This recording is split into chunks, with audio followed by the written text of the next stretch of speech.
পশ্চিমাদের চোখ পড়েছে কাবা ঘরের প্রান্তরে, ব্রিটিশ দালাল দল বেঁধেছে ধ্বংস করতে চায় কারে। পশ্চিমাদের চোখ পড়েছে কাবা ঘরের প্রান্তরে, ব্রিটিশ দালাল দল বেঁধেছে ধ্বংস করতে চায় কারে। আল্লাহ পাকের ঘর তোর সাহস থাকলে ধর, ঠিক কিনা জোরে বলেন। হয় নাই আওয়াজ, হয় নাই আওয়াজ, হয় নাই যুবক আওয়াজ দিয়া বলো ঠিক কিনা। পশ্চিমাদের চোখ পড়েছে কাবা ঘরের প্রান্তরে, ব্রিটিশ দালাল দল বেঁধেছে ধ্বংস করতে চায় করে। আল্লাহ পাকের ঘর তোর সাহস থাকলে ধর, দো জাহানের মালিক যিনি পবিত্র কাবা। ওই আরবের দিন বাঁচাতে সত্য ন্যায়ের মুক্তি চাই, মুহাম্মদের বাহিনী আজ আসলে তোদের রক্ষা নাই। ওই আরবের দিন বাঁচাতে সত্য ন্যায়ের মুক্তি চাই, মুহাম্মদের বাহিনী আজ আসলে তোদের রক্ষা নাই। দুইটা হাত উপরে উঠায়া গায়ে যদ্দুর শক্তি আছে শক্তি নিয়া আল্লাহকে শোনায়া বলো, মুহাম্মদুর রাসূলুল্লাহর বাহিনী আসেনি,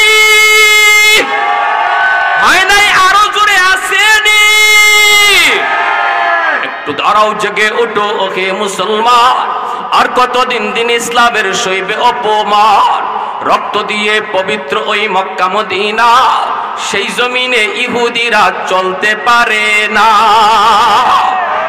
নূর মক্কার ইসলাম তার তাকলো কি আর দাও, বন্দিশালায় তাকে যদি আল আকসার ইমাম। ওই আরবের দিন বাঁচাতে সত্য ন্যায়ের মুক্তি চাই, মুহাম্মদের বাহিনী আজ আসলে তোদের রক্ষা নাই। পশ্চিমাদের চোখ পড়েছে কাবা ঘরের প্রান্তরে, ব্রিটিশ দালাল দল বেঁধেছে ধ্বংস করতে চায় কারে। পশ্চিমাদের চোখ পড়েছে কাবা ঘরের প্রান্তরে, ব্রিটিশ দালাল দল বেঁধেছে ধ্বংস করতে চায় কারে। আল্লাহ পাকের ঘর তোর সাহস থাকলে ধর, আল্লাহ পাকের ঘর তোর সাহস থাকলে ধর, দো জাহানের মালিক যিনি পবিত্র কাবা। ওই আরবের দিন বাঁচাতে সত্য ন্যায়ের মুক্তি চাই, মুহাম্মদের বাহিনী আজ আসলে তোদের রক্ষা নাই। আরেকটা বার দুই হাত উপরে উঠায়া গায়ে যদ্দুর শক্তি আছে শক্তি নিয়া, গলায় যদ্দুর আওয়াজ আছে আওয়াজ দিয়া এ যুবক বলো, ফিলিস্তিনের পক্ষে হয়তো আমাদের যুদ্ধ করা সম্ভব না, কারণ ফিলিস্তিন বাংলাদেশের বর্ডার না। কিন্তু ফিলিস্তিনের পক্ষে যদি আওয়াজ উঠে গলা ভাঙ্গে, এটাও কিয়ামতের ময়দানে আল্লাহর দরবারে সাক্ষী হবে, ঠিক কিনা জোরে বলো। আল্লাহ আমরা পারি নাই, পারি নাই, আমরা জিহাদের শরীক হওয়ার সুযোগ পাই নাই। বাংলাদেশের বর্ডার ফিলিস্তিন নয়, বাংলাদেশের বর্ডার গাজা নয়, কিন্তু আমার মন বলে, আমার মন বলে আজকে ফিলিস্তিনের বর্ডার, আজকে জর্ডান, ফিলিস্তিনের বর্ডার আজকে মিশর, ফিলিস্তিনের পাশাপাশি সৌদি, ফিলিস্তিনের পাশাপাশি হচ্ছে আরব আমিরাত। তাদের কোনো আওয়াজ নাই, তারা কোনো ফিলিস্তিনের মজলুম মুসলমানের পাশে কাঁধে কাঁধ মিলায় জিহাদের শরীক হয় নাই। আজও পর্যন্ত আরব বিশ্ব ইসরায়েলের সাথে কূটনৈতিক সম্পর্কটা পর্যন্ত বিচ্ছিন্ন করতে পারে নাই। কিন্তু আমার মন বলে, আমার মন বলে যদি ফিলিস্তিন বাংলাদেশের বর্ডার হতো, যদি গাজা বাংলাদেশের বর্ডার হতো, তাহলে উলামায়ে কেরামের ডাকে লক্ষ লক্ষ যুবক জিহাদের শরীক হতে তৈয়ার ছিল, ঠিক কিনা। আরো জোরে ঠিক কিনা। কারা কারা জিহাদের তৈয়ার, একটু হাত তুলে আল্লাহকে দেখাও দিল থেকে, কার কার ইচ্ছা আছে। আল্লাহু আকবার, নারায়ে তাকবীর, আল্লাহু আকবার। ইসলামের শত্রুরা হুঁশিয়ার, সাবধান, কুরআনের শত্রুরা হুঁশিয়ার, সাবধান, নারায়ে তাকবীর।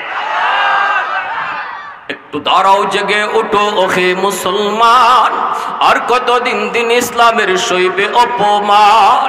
একটু দাঁড়াও, জেগে উঠো ওহে মুসলমান, আর কতদিন দিন ইসলামের সইবে অপমান। রক্ত দিয়ে পবিত্র ওই মক্কা মদিনা, সেই জমিনে ইহুদিরা চলতে পারে না। একটু আওয়াজ দিয়া কন্যা ঠিক কিনা, আর একটু জোরে ঠিক কিনা। একটু দাঁড়াও, জেগে উঠো ওহে মুসলমান, আর কতদিন দিন ইসলামের সইবে অপমান। রক্ত দিয়ে পবিত্র ওই মক্কা মদিনা, সেই জমিনে ইহুদিরা চলতে পারে না। নূর মক্কার ইসলাম তার তাকলো কি আর দাম, বন্দিশালায় তাকে যদি আল আকসার ইমাম। ওই আরবের দিন বাঁচাতে সত্য ন্যায়ের মুক্তি চাই, মুহাম্মাদের বাহিনী আজ আসলে তোদের রক্ষা নাই। ওই আরবের দিন বাঁচাতে সত্য ন্যায়ের মুক্তি চাই, মুহাম্মাদের বাহিনী আজ আসলে তোদের রক্ষা নাই। পশ্চিমাদের চোখ পড়েছে কাবা ঘরের প্রান্তরে, ব্রিটিশ দালাল দল বেঁধেছে ধ্বংস করতে চায় কারে। আল্লাহ পাকের ঘর তোর সাহস থাকলে ধর, দো জাহানের মালিক যিনি পবিত্র কাবার। একটু জোরে আওয়াজ দিয়ে আল্লাহু আকবার, আরো জোরে আল্লাহু আকবার। হয় নাই, আরো জোরে আল্লাহু আকবার, আল্লাহু আকবার। আল্লাহু আকবারের মধ্যে শক্তি আসেনি না নাই? আরো জোরে বলেন আসেনি না নাই? আল্লাহু আকবার শব্দের অর্থ হলো আল্লাহ বড়, আল্লাহর চেয়ে বড় কেউ নাই। যিনি সবচেয়ে বড় তিনি আমাদের পক্ষে না আমেরিকার পক্ষে? ইনি কার পক্ষে জোরে বলেন? আল্লাহ নিজে বলেছেন আল্লাহু ওয়ালিয়ুল্লাযীনা আমানু, আমি আল্লাহ ঈমান ওয়ালাদের বন্ধু। সুবহানাল্লাহ। আল্লাহ বলেছেন আমাদের বন্ধু আল্লাহ। আমাদের বন্ধু কে? জোরে বলেন। নাকি আমেরিকা, চীন, রাশিয়া, ভারত? কেউ আমাদের বন্ধু না। আমাদের বন্ধু কে? আল্লাহ নিজে বলেছেন আমি বন্ধু, আমি বন্ধু। আগে বন্ধু চিনো, আগে বন্ধু চিনো, তারপরে বন্ধুরে ডাকো। আমরা বন্ধুই চিনলাম না, দুশ্মনরে বন্ধু ভাবতেছি, ঠিক কিনা? কাকে ডাকবো আর ডাকি কাকে? কিছু হইলেই কই দেখো ভারত আমার পাশে আছে কিনা। আল্লাহ নারাজ। আল্লাহ বলে বান্দা তোর তো এটা কথা ছিল না, তোর কথা বলার দরকার ছিল দেখো আল্লাহ আমার সাথে আছে কিনা। তুই ডাকতেছো আমেরিকাকে, দেখো রাশিয়া আমার সাথে আছে কিনা, চীন আমার সাথে আছে কিনা, ভারত আমার সাথে আছে কিনা। আল্লাহ নারাজ হয়ে বসা।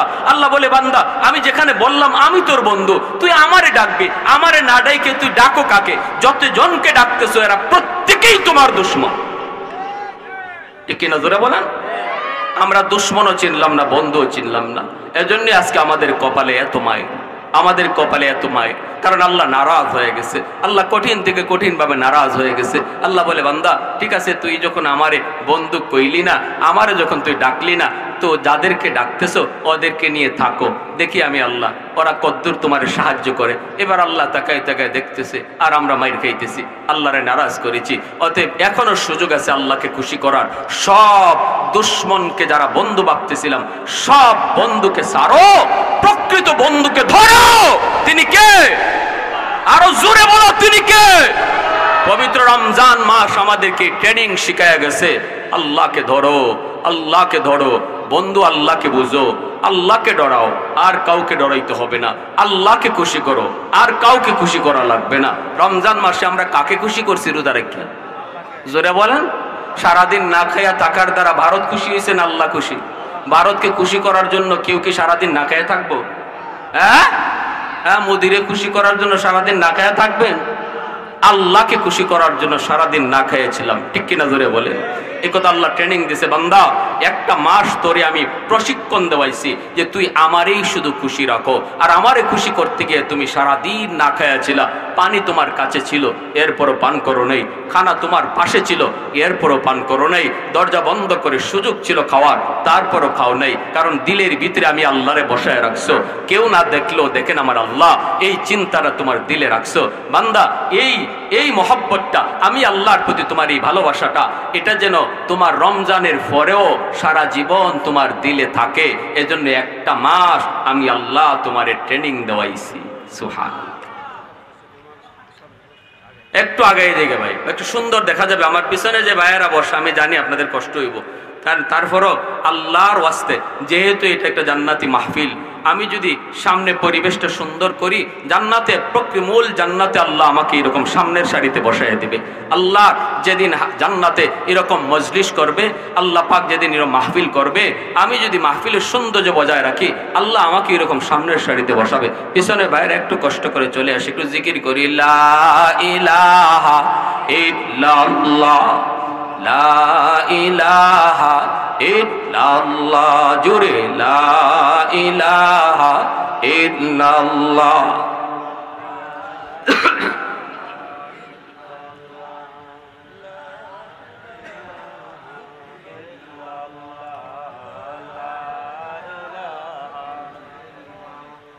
আরেকটু জোরে লা ইলাহা ইল্লাল্লাহ।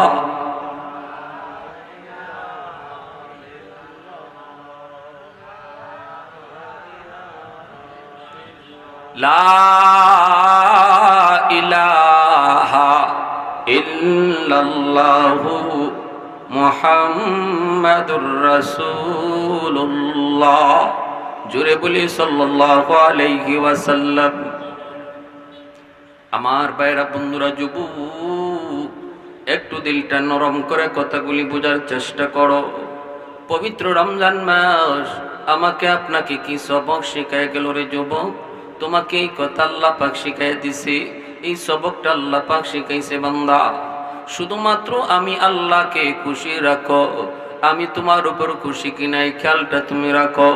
তোমার বিপদে আপদে আমি আল্লাহ তোমার পাশে থাকবো। আলা ইন্না আউলিয়া আল্লাহি লা খাউফুন আলাইহিম ওয়া লা হুম ইয়াহজানুন। আল্লাহ পাক বলেন, বান্দা তুমি যদি আমাকে খুশি রাখতে পারো তাহলে তোমাকে আমি ওয়ালি ঘোষণা দিব। যারা আল্লাহকে খুশি রাখে এরাই মূলত আল্লাহর ওয়ালি। আল্লাহ বলে যারা আমার ওয়ালি তাদের কোনো ভয় নাই, কোনো টেনশন নাই, কোনো পেরেশানি নাই। দুনিয়ার জীবনে যত ভয় ভীতি তাদের সামনে আসবে রে যুবক, আল্লাহ পাক এইগুলা নিজে দেখবেন। আল্লাহ বলেন, বান্দা আমি তোমার বিপদে আপদে তোমার জিম্মাদার। দুশমন যদি তোমার উপর হামলা করে, আজকে ফিলিস্তিনের গাজা দুশমনের হামলা, আল্লাহ পাক বলে তোমার জীবনের যত ভয়, তোমার জীবনের যত ভীতি, আমি আল্লাহ ঘোষণা দিলাম আমি তোমার সাথে থাকবো। সুবহানাল্লাহ, জোরে বলেন। কোনো ভয় নাই, কোনো পেরেশানি নাই, সমস্ত পেরেশানির জিম্মাদারও আমি আল্লাহ হয়ে যাব। যদি তোমরা আমাকে খুশি রাখতে পারো, যদি আমাকে খুশি রাখতে পারো, আমাকে খুশি রাখতে পারো। এর যুবক, এজন্য বর্তমান সময়ে আমাদের সবচেয়ে বড় কাজ হলো, সবচেয়ে বড় ডিউটি হলো আল্লাহকে খুশি করা, আল্লাহকে খুশি রাখা। আমরা রমজান মাসে আল্লাহকে খুশি করার জন্য রোজা রেখেছি। এই খুশিটা আমরা রমজানের পরেই বিদায় দিব, নাকি সারা জীবন আল্লাহকে খুশি রাখবো? খালি রমজানে রাখছি এটা বিদায় না, আরো থাকতো? আল্লাহকে খুশি করার যে ট্রেনিংটা রমজানে নিছি, এটা রোজার সাথে সাথে বিদায় দিব না ধরে রাখবো? কারা কারা ধরে রাখবো একটু হাত ধরে আল্লাহরে দেখান তো। আল্লাহ কবুল করো, জোরে বলেন আমি। তাহলে আল্লাহ খুশি তাকে নামাজ ছাইরা দিলে না নামাজ পড়লে?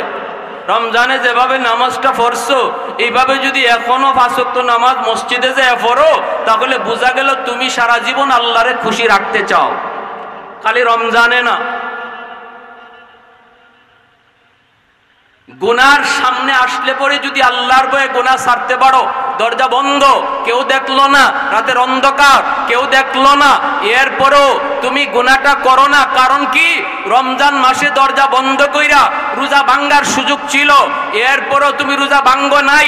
মানুষের সামনে রোজাদার সাজবার বহু সুযোগ তোমার হাতে ছিল, অথচ দরজা বন্ধ করে পেট ভরে খানা খেয়েছো, দরজা বন্ধ করে পানি পান করেছো, তাও তুমি করো নাই। মানুষের চোখে রোজাদার সাজো নাই, আমি আল্লাহরে খুশি রাখছো। দরজা বন্ধ করে খাওয়ার সুযোগ থাকার পরেও তুমি খাও নাই। আল্লাহ পাক রব্বুল আলামিন বলে, এই চিন্তাটা যদি রমজানের পরেও গুনাহ সামনে আসে, তোমার গুনাহ করার সুযোগ ছিল, কেউ দেখে না, এরপরও তুমি করো না। কারণ কি? না, আমি না রমজান মাসে সব সময় খেয়াল রাখছি আমার আল্লাহ আমারে দেখতেছে, এখনো আমার আল্লাহ আমারে দেখতেছে। এই চিন্তা করে যদি গুনাহ থেকে দূরে থাকো, তাহলে বোঝা গেল রমজানও তুমি আল্লাহরে খুশি রাখছো, এখনো আল্লাহরে খুশি রাখতেছো। ঠিক কিনা জোরে কম? এখনো তুমি আল্লাহকে খুশি রাখতেছো। আর যদি দেখা যায় রমজান বিদায় আর আমার এই চিন্তাও বিদায়, এখন আমার সুদের টাকা সামনে আসতেছে, ঘুষের টাকা সামনে আসতেছে, মানুষে না দেখাইয়া আমি এটা নিতেছি, বুক করতেছি, খাইতেছি, রাতের অন্ধকারে গুনায় লিপ্ত হয়ে যাইতেছি। লাভ নাই, আমার জন্য রমজান আইসে আর গেছে, এই রমজান আমার জন্য কোনো সুসংবাদ দিতে বয়ে আনে নাই। আমি রমজান পাইয়া ভাগ্যবানের তালিকায় নাম লিখাইতে পারি নাই। ওই মানুষটাই রমজান পাইয়া ভাগ্যবান, যে মানুষটা রমজানের পরেও, রমজানে যেভাবে আল্লাহরে ভয় করছে এইভাবে রমজানের পরেও সারা জীবন ভয় করবে। বোঝা গেল ওই মানুষটার এই আমলটা আলামত, এই রোজা তারে নিষ্পাপ বানায় গেছে, নিষ্পাপ বানায় গেছে তার। আর যে মানুষ রমজানের পরে আবার গুনার কাজে পুনরায় জড়ায় যাবে, এটা আলামত হলো রমজান আইসে গেছে, তার কোনো লাভ হইছে না। তার কোনো কি হইছে না? জোরে বলেন, লাভ হইছে না। কারণ রোজার পরে তার গুনাহ আবার জারি হয়ে গেছে, জারি। রমজান যে গুনাহ মাফের ঘোষণা নিয়ে আসছিল, এটা হয় নাই। আমার ভাইরা, বন্ধুরা, যুবক, এজন্য বলি একটু দিনটা নরম করে কথাগুলি বুঝো। আল্লাহকে যারা খুশি করতে পেরেছে, আল্লাহ তাদের উপর কেমন খুশি। আল্লাহ পাক রব্বুল আলামিন বলেন, আমি তোমাদের সমস্ত কাজের জিম্মাদার। যদি তোমরা আমাকে খুশি করা চলো, সমস্ত কাজ করার সময় যদি খেয়াল রাখো এই কাজ করলে আমার আল্লাহ খুশি নাকি নারাজ। যদি বুঝো এই কাজ করলে আমার আল্লাহ নারাজ, ওই কাজ থেকে যদি তুমি নিজের দূরে রাখো, রব্বুল আলামিন তিনি সুসংবাদ দেন, ও বান্দা, তোমার জীবন নিয়ে তোমার কোনো টেনশন করা লাগবে না। তোমার জিন্দেগি লইয়া আমি আল্লাহ টেনশন করব। সুবহানাল্লাহ। আর একটু জোরে কন্যা সুবহানাল্লাহ। বেলাল হাবশির মতো মানুষ, কালো চেহারার কোনো ঢক নাই, বংশের কোনো ঐতিহ্য নাই, সেই বেলাল হাবশি তিনি আল্লাহকে খুশি করেছেন, আল্লাহকে খুশি করেছেন। আল্লাহর কাছে কত দামি হয়ে গেলেন, কত দামি, কত দামি বেলাল হয়ে গেলেন। অথচ বংশ তেমন ছিল না, গোলাম বংশ, নিজেও গোলাম, বাবা গোলাম, আবার চেহারা সুরত কোনো ঢকঢাক ছিল না। সেই বেলাল যখন আমার নবী মায়ার নবীর পার্সোনাল সেক্রেটারি হয়ে গেলেন রে যুবক, নবীজির পার্সোনাল সেক্রেটারি বেলাল, ওই বেলাল হলেন নবীজির এমন পার্সোনাল সেক্রেটারি পিএস। সেই বেলালকে পারমিশন নিয়ে নবীর সঙ্গে সবার সাক্ষাৎ করতে হতো। এমনকি আবু বকর সিদ্দিক, হযরত ওমর ফারুক রাদিয়াল্লাহু তাআলা আনহুমার মতো সাহাবীও নবীর সাথে দেখা করতে বেলালের পারমিশন নিতে হতো। একটু আওয়াজ দিয়ে কইবেন না সুবহানাল্লাহ? আর একটু জোরে করুন না সুবহানাল্লাহ। তুমি কালো নাকি তুমি গরিব, তুমি ধনী না গরিব, তুমি কালো না সাদা, তুমি বাঙালি না তুমি আরবি, তুমি নারী নাকি পুরুষ, এটা দেখার বিষয় নয়। যদি তুমি আল্লাহকে সব সময় খুশি রাখতে পারো, কোন কাজ করার সময় যেই মানুষটা খেয়াল করে এই কাজে আমার আল্লাহ খুশি নাকি নারাজ, তারই সর্বদা ফিকির হলো সে আল্লাহকে খুশি রাখার চেষ্টা করে। আল্লাহ পাক তার দাম কেমন বাড়ায়, কেমন বাড়ায় বেলাল হাবশি। রাসূল করিম সাল্লাল্লাহু আলাইহি ওয়াসাল্লামের মুয়াজ্জিন, নবীজি হলেন মদিনার মসজিদের ইমাম, বেলাল হয়ে গেলেন মুয়াজ্জিন। বেলাল রমজান মাসে তিনি সেহরির আজান দিয়ে দিবেন, ফজরের আজান, ফজরের আজান দিয়ে দিবেন, সেহরির খাওয়া শেষ।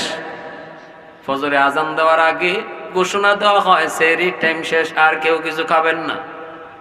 আপনাদের এলাকায় সারা মাস এইভাবে হইছিনি? হ্যাঁ, মুয়াজ্জিন সাহেব আজান দেওয়ার আগে একটু এলান করে দেয়, সতর্ক করে দেয় টাইম শেষ, আর কেউ খাবেন না। বেলাল তিনি আজান দিয়ে দিবেন, কিন্তু আজান দেওয়ার আগে তিনি ভাবতেছেন আমার ইমাম সাহেবের খানা শেষ হইছে নি, একটু যায় দেখি। ইমাম সাহেব কেডা? আমার আপনার নবী, রহমতের নবী, তিনি হলেন ইমাম, বেলাল হলেন মুয়াজ্জিন। বেলাল আজান দেওয়ার আগে চিন্তা করতেছেন ইমাম সাহেবের খানা শেষ নি, আমার নবীর খানা শেষ নি, আজান যে দিব নবীকে একটু যায় দেখে আসি আল্লাহর নবীর খানা শেষ হইল কিনা। বেলাল চলে গেলেন। বলেন তো সেহরি খাওয়া এটা কি ফরজ, ওয়াজিব না সুন্নত? হ্যাঁ কি ও ভাই, সেহরি খাওয়া ফরজ, ওয়াজিব না সুন্নত? আমাদের সমাজের কিছু মানুষ আছে এরা মনে করে এটা ফরজ, ফরজ এজন্য সেহরি খাইতে না পারলে রোজাই রাখে না। জিগাইলেন যদি কি ভাই রোজা, হুজুর আজকে উঠতে পারছি না, সেহরি খাইতে পারছি না, এজন্য সে রোজা রাখছে না। অথচ রমজান মাসের রোজা রাখার ফরজের সাথে সেহরি খাওয়ার সম্পর্ক নাই। এটা একটা সেহরি খাইলেন সুন্নত আদায় হইল, সেহরি না খাইলেন অসুবিধা নাই, রোজা রাখা ফরজ, রোজা রাখতেই হবে, সেহরির সাথে সম্পর্ক না, ঠিক কিনা? সেহরি খাইতে পারলাম না কইরা আমি রোজা রাখবো না, এরকম কোন সুযোগ ইসলামে নাই। কথাটা বুঝে আসছে ভাই? এটা আমাদের একটা ভুল ধারণা আমাদের সমাজে। আমি নিজে শুনেছি, আমারে নিজে বলছে, হুজুর আজকে জাগতে পারি নাই, আজান পড়ে গেছে, এজন্য রোজা রাখতে পারি নাই। তাহলে মাসলাটা তো জানলাম, সেহরি খাওয়া ফরজ না সুন্নত? বেলাল আজান দেওয়ার আগে তিনি মনে মনে ভাবেন যে একটু যে দেখি আমার নবী তিনি খানা খাওয়া শেষ করলেন কিনা। আইসা তিনি দেখেন নবীজি খানা খাইতেছেন, নবীজির পাশে একজন মানুষ বসা। এই মানুষটাকে বেলাল চেনেন না, অপরিচিত একজন মানুষ।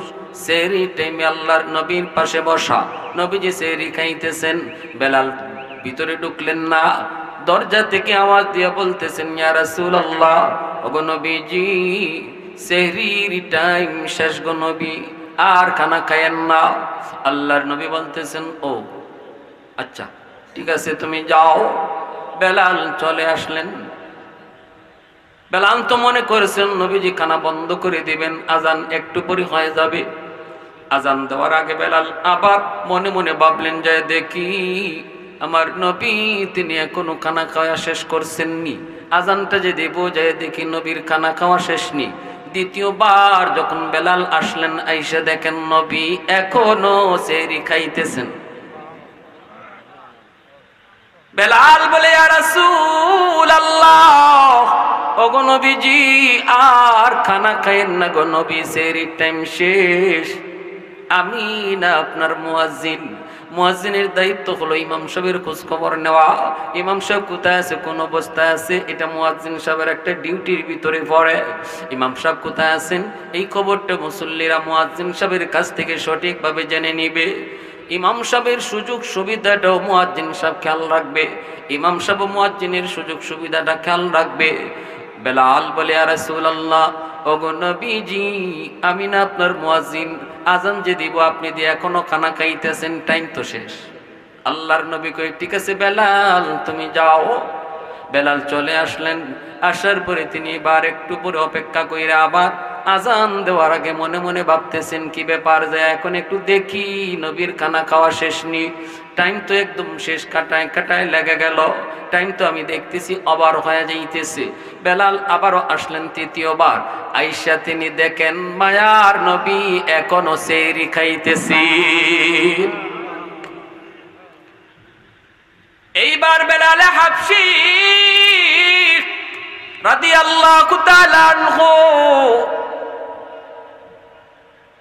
আওয়াজটা একটু উঁচু করে বলতেছেন, ইয়া রাসূলুল্লাহ, ওগো নবীজি আর খানা খায়েন না, সেহরির টাইম ওভার হয়ে গেছে, আর খানা খায়েন না, খোদার কসম, খোদার কসম সেহরির টাইম শেষ।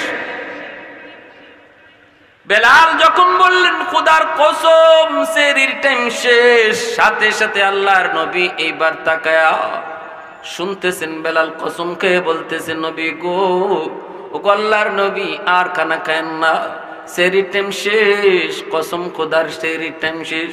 সাথে সাথে নবীজি বলতেছেন, না না আর খানা খাওয়া যাবে না, আমার বেলাল কসম করে ফেলছে। মুখের খানা নবীজি ফালায়া দিছেন, হাতটা ধুয়ে দিছেন, পানিটা পর্যন্ত নবী খান নাই। সাথে সাথে কানা বন্ধ হয়ে গেল। আল্লাহর নবী এইবার চলে আসলেন মসজিদে নববীতে। ফজরের আজান হলো, নবীজি ইমামতি করলেন। এরপরে নবীজি তিনি মিম্বরে বসলেন নামাজের পর। নবীজির একটা আমল ছিল, ফজরের নামাজের পর আমার রাসূল তিনি মিম্বরে বৈশা কথা বলতেন। নবীজি মিম্বরে বৈশে তিনি কথা বলবেন। কথা বলার আগে নবী বলেন, সাহাবীরা রে আসো তোমরা আমার কাছাকাছি বসো। এরপরে নবী বলেন, বেলাল কই আমার বেলাল? বেলাল তিনি বলতেছেন, ইয়া রাসূলুল্লাহ এই যে আমি। ও সাহাবীরা জানো নি আমার বেলাল কি? বলে নবী গো আপনার মুয়াজ্জিন। আল্লাহু আকবার, জোরে বলেন। জানো নি চিনো নি বেলাল কে? বলে আপনার মুয়াজ্জিন। শুধু আপনার মুয়াজ্জিন না, আরেকজনে কয় আপনার পার্সোনাল সেক্রেটারি। আল্লাহু আকবার। আল্লাহ নবী, মায়ার নবী, দয়ার নবী বলেন, জানো নি আজ তোমরা শোনো আমার বেলালের দাম আমার আল্লাহর কাছে কি পরিমাণ, একটু শোনো শোনো, তোমরা একটু কানটা খাড়া করে শোনো আমার বেলালের দাম আমার আল্লাহর কাছে কি পরিমাণ রে। অথচ তার চেহারা সুরত ভালো না, বংশ বলতে কিছু নাই, মক্কায় তার বাড়িও না, আপন বলতে কেউ এখানে তার নাই। উমাইয়ার গোলাম, যেই উমাইয়া তার প্রতিনিয়ত মারত।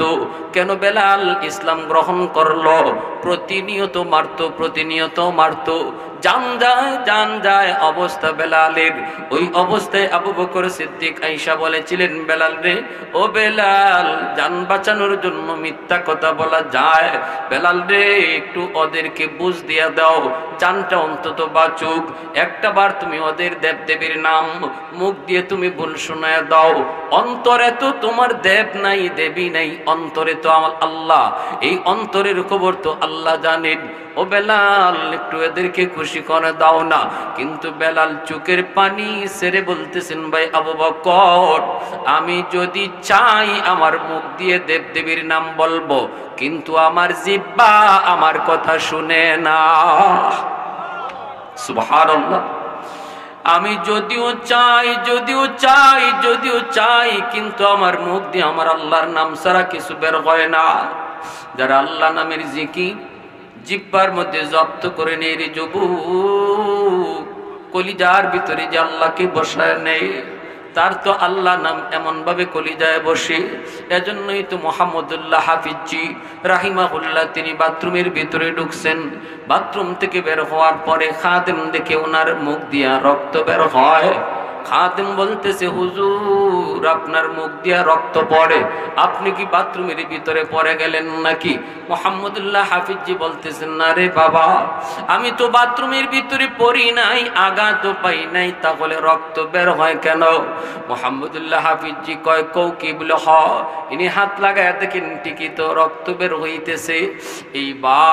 এইবার তিনি বলতেছেন খাদেমকে লক্ষ্য করে, বাবা, আমি তোরে সত্য কথাটা বলতে পারি, কেন রক্ত বের হয়, কিন্তু কথা দে, আমার মৌতের আগে তুমি এই কথা কারো কাছে বলবা না। খাঁটি আল্লাহর ওলি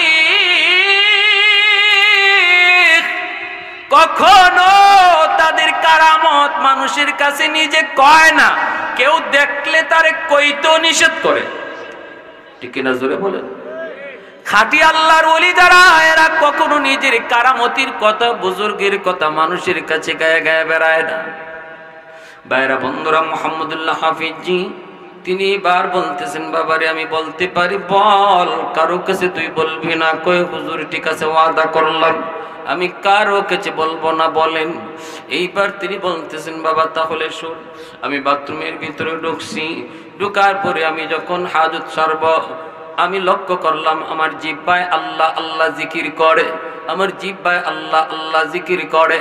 বাথরুমের বাহিরেও যেই জিহ্বায় সব সময় আল্লাহ আল্লাহ জিকির করত, ঘুমাইতে গেলেও আমার জিহ্বা আল্লাহ আল্লাহ জিকির করত, খাইতাম তখনও জিহ্বায় আল্লাহ আল্লাহ জিকির করত। কিন্তু বাথরুমের ভিতরে তো আল্লাহ আল্লাহ জিকির করা যায় না, কারণ এই জায়গাটা পাক নয়, না পাক। আমি জিহ্বাকে বললাম, তুই বন্ধ কর, জিকির করা বন্ধ কর, এটা পাক জায়গা না, এটা না পাক, এখানে আল্লাহ আল্লাহ জিকির করা যায় না। কিন্তু আমার জিহ্বা আমার কথা শুনে না। আমি জিহ্বারে যত করে বলি তুই এখানে জিকির করবি না, কিন্তু জিহ্বা আমার কথা শুনে না, মানে না। কারণ জিহ্বা তো এটা জব্দ করে ফেলছি, ইনার অনিচ্ছায় জিহ্বা আল্লাহ আল্লাহ জিকির করে। এজন্য মুহাম্মদুল্লাহ হাফিজ কয়, আমি জিহ্বাকে তখন দাঁত দিয়া এমন ভাবে কামড় দিয়া ধরছি, যে কামড়ের কারণে রক্ত বের হইতেছে। मैं तालिब मौला हूँ मेरे इश्क निराला, मैं तालिब मौला हूँ मेरे इश्क निराला, है जुमला जहाँ जिनके तजल्ली से उजाला, है जुमला जहाँ जिनके तजल्ली से उजाला। আমরা সকলে বলছি আলহামদুলিল্লাহ। আমাদের সম্মানিত আজকের ইসলামী মহাসম্মেলনের সম্মানিত বিশেষ অতিথি আমাদের ৮ নং জাফরগঞ্জ ইউনিয়ন পরিষদের সম্মানিত চেয়ারম্যান জনাব মোহাম্মদ জাহিদুল আলম সাহেব আমাদের মাঝে এসে উপস্থিত হয়েছেন। আমরা বলি আলহামদুলিল্লাহ। তাকবীর দিয়ে নারে তাকবীর, নারে তাকবীর। আমাদের জাহিদুল আলম চেয়ারম্যান সাহেবের আগমন এই এলাকার পক্ষ থেকে আলহামদুলিল্লাহ। আমাদের আজকের ইসলামী মহাসম্মেলনের সম্মানিত বিশেষ অতিথি জনাব মোহাম্মদ জাহিদুল আলম চেয়ারম্যান সাহেব আমাদের মাঝে এসেছেন। অল্প কিছুক্ষণ পর হয়তো বক্তব্য দেবেন ইনশাআল্লাহ।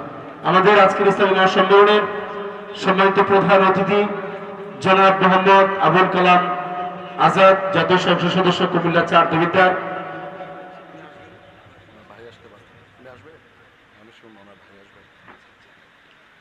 আজকের ইসলামী মহাসম্মেলনের সম্মানিত প্রধান আকর্ষণ, প্রধান বক্তা, আন্তর্জাতিক খ্যাতি সম্পন্ন মুফাসসিরে কোরআন হযরত মাওলানা আল্লামা সাদিকুর রহমান আল আসারি সাহেব আমাদের মাঝে অল্প কিছুক্ষণের মধ্যে চলে আসবেন ইনশাআল্লাহ।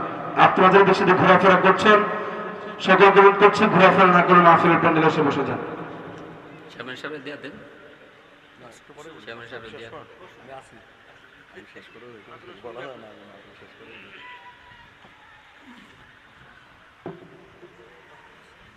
আল্লাহ। তো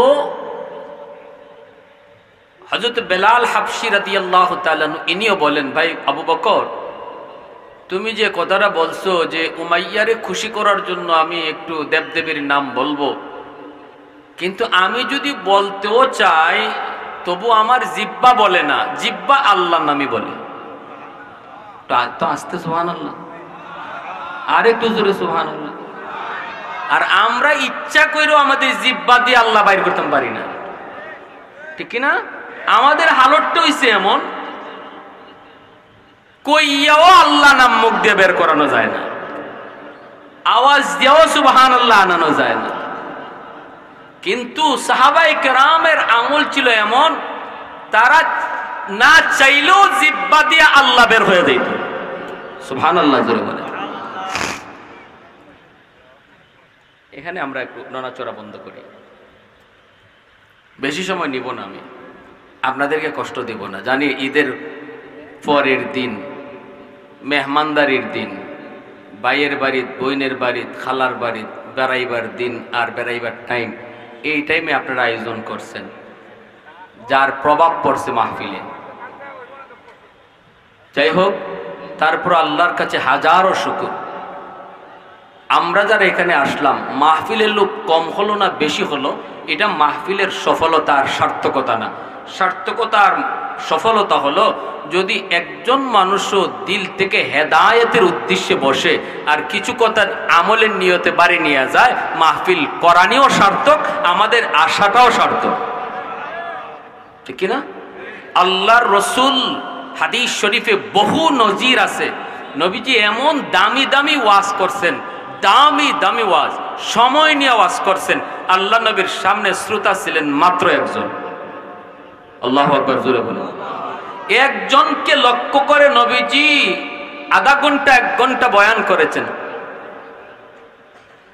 এটা হলো আমাদের জন্য দৃষ্টান্ত, আমাদের জন্য মডেল।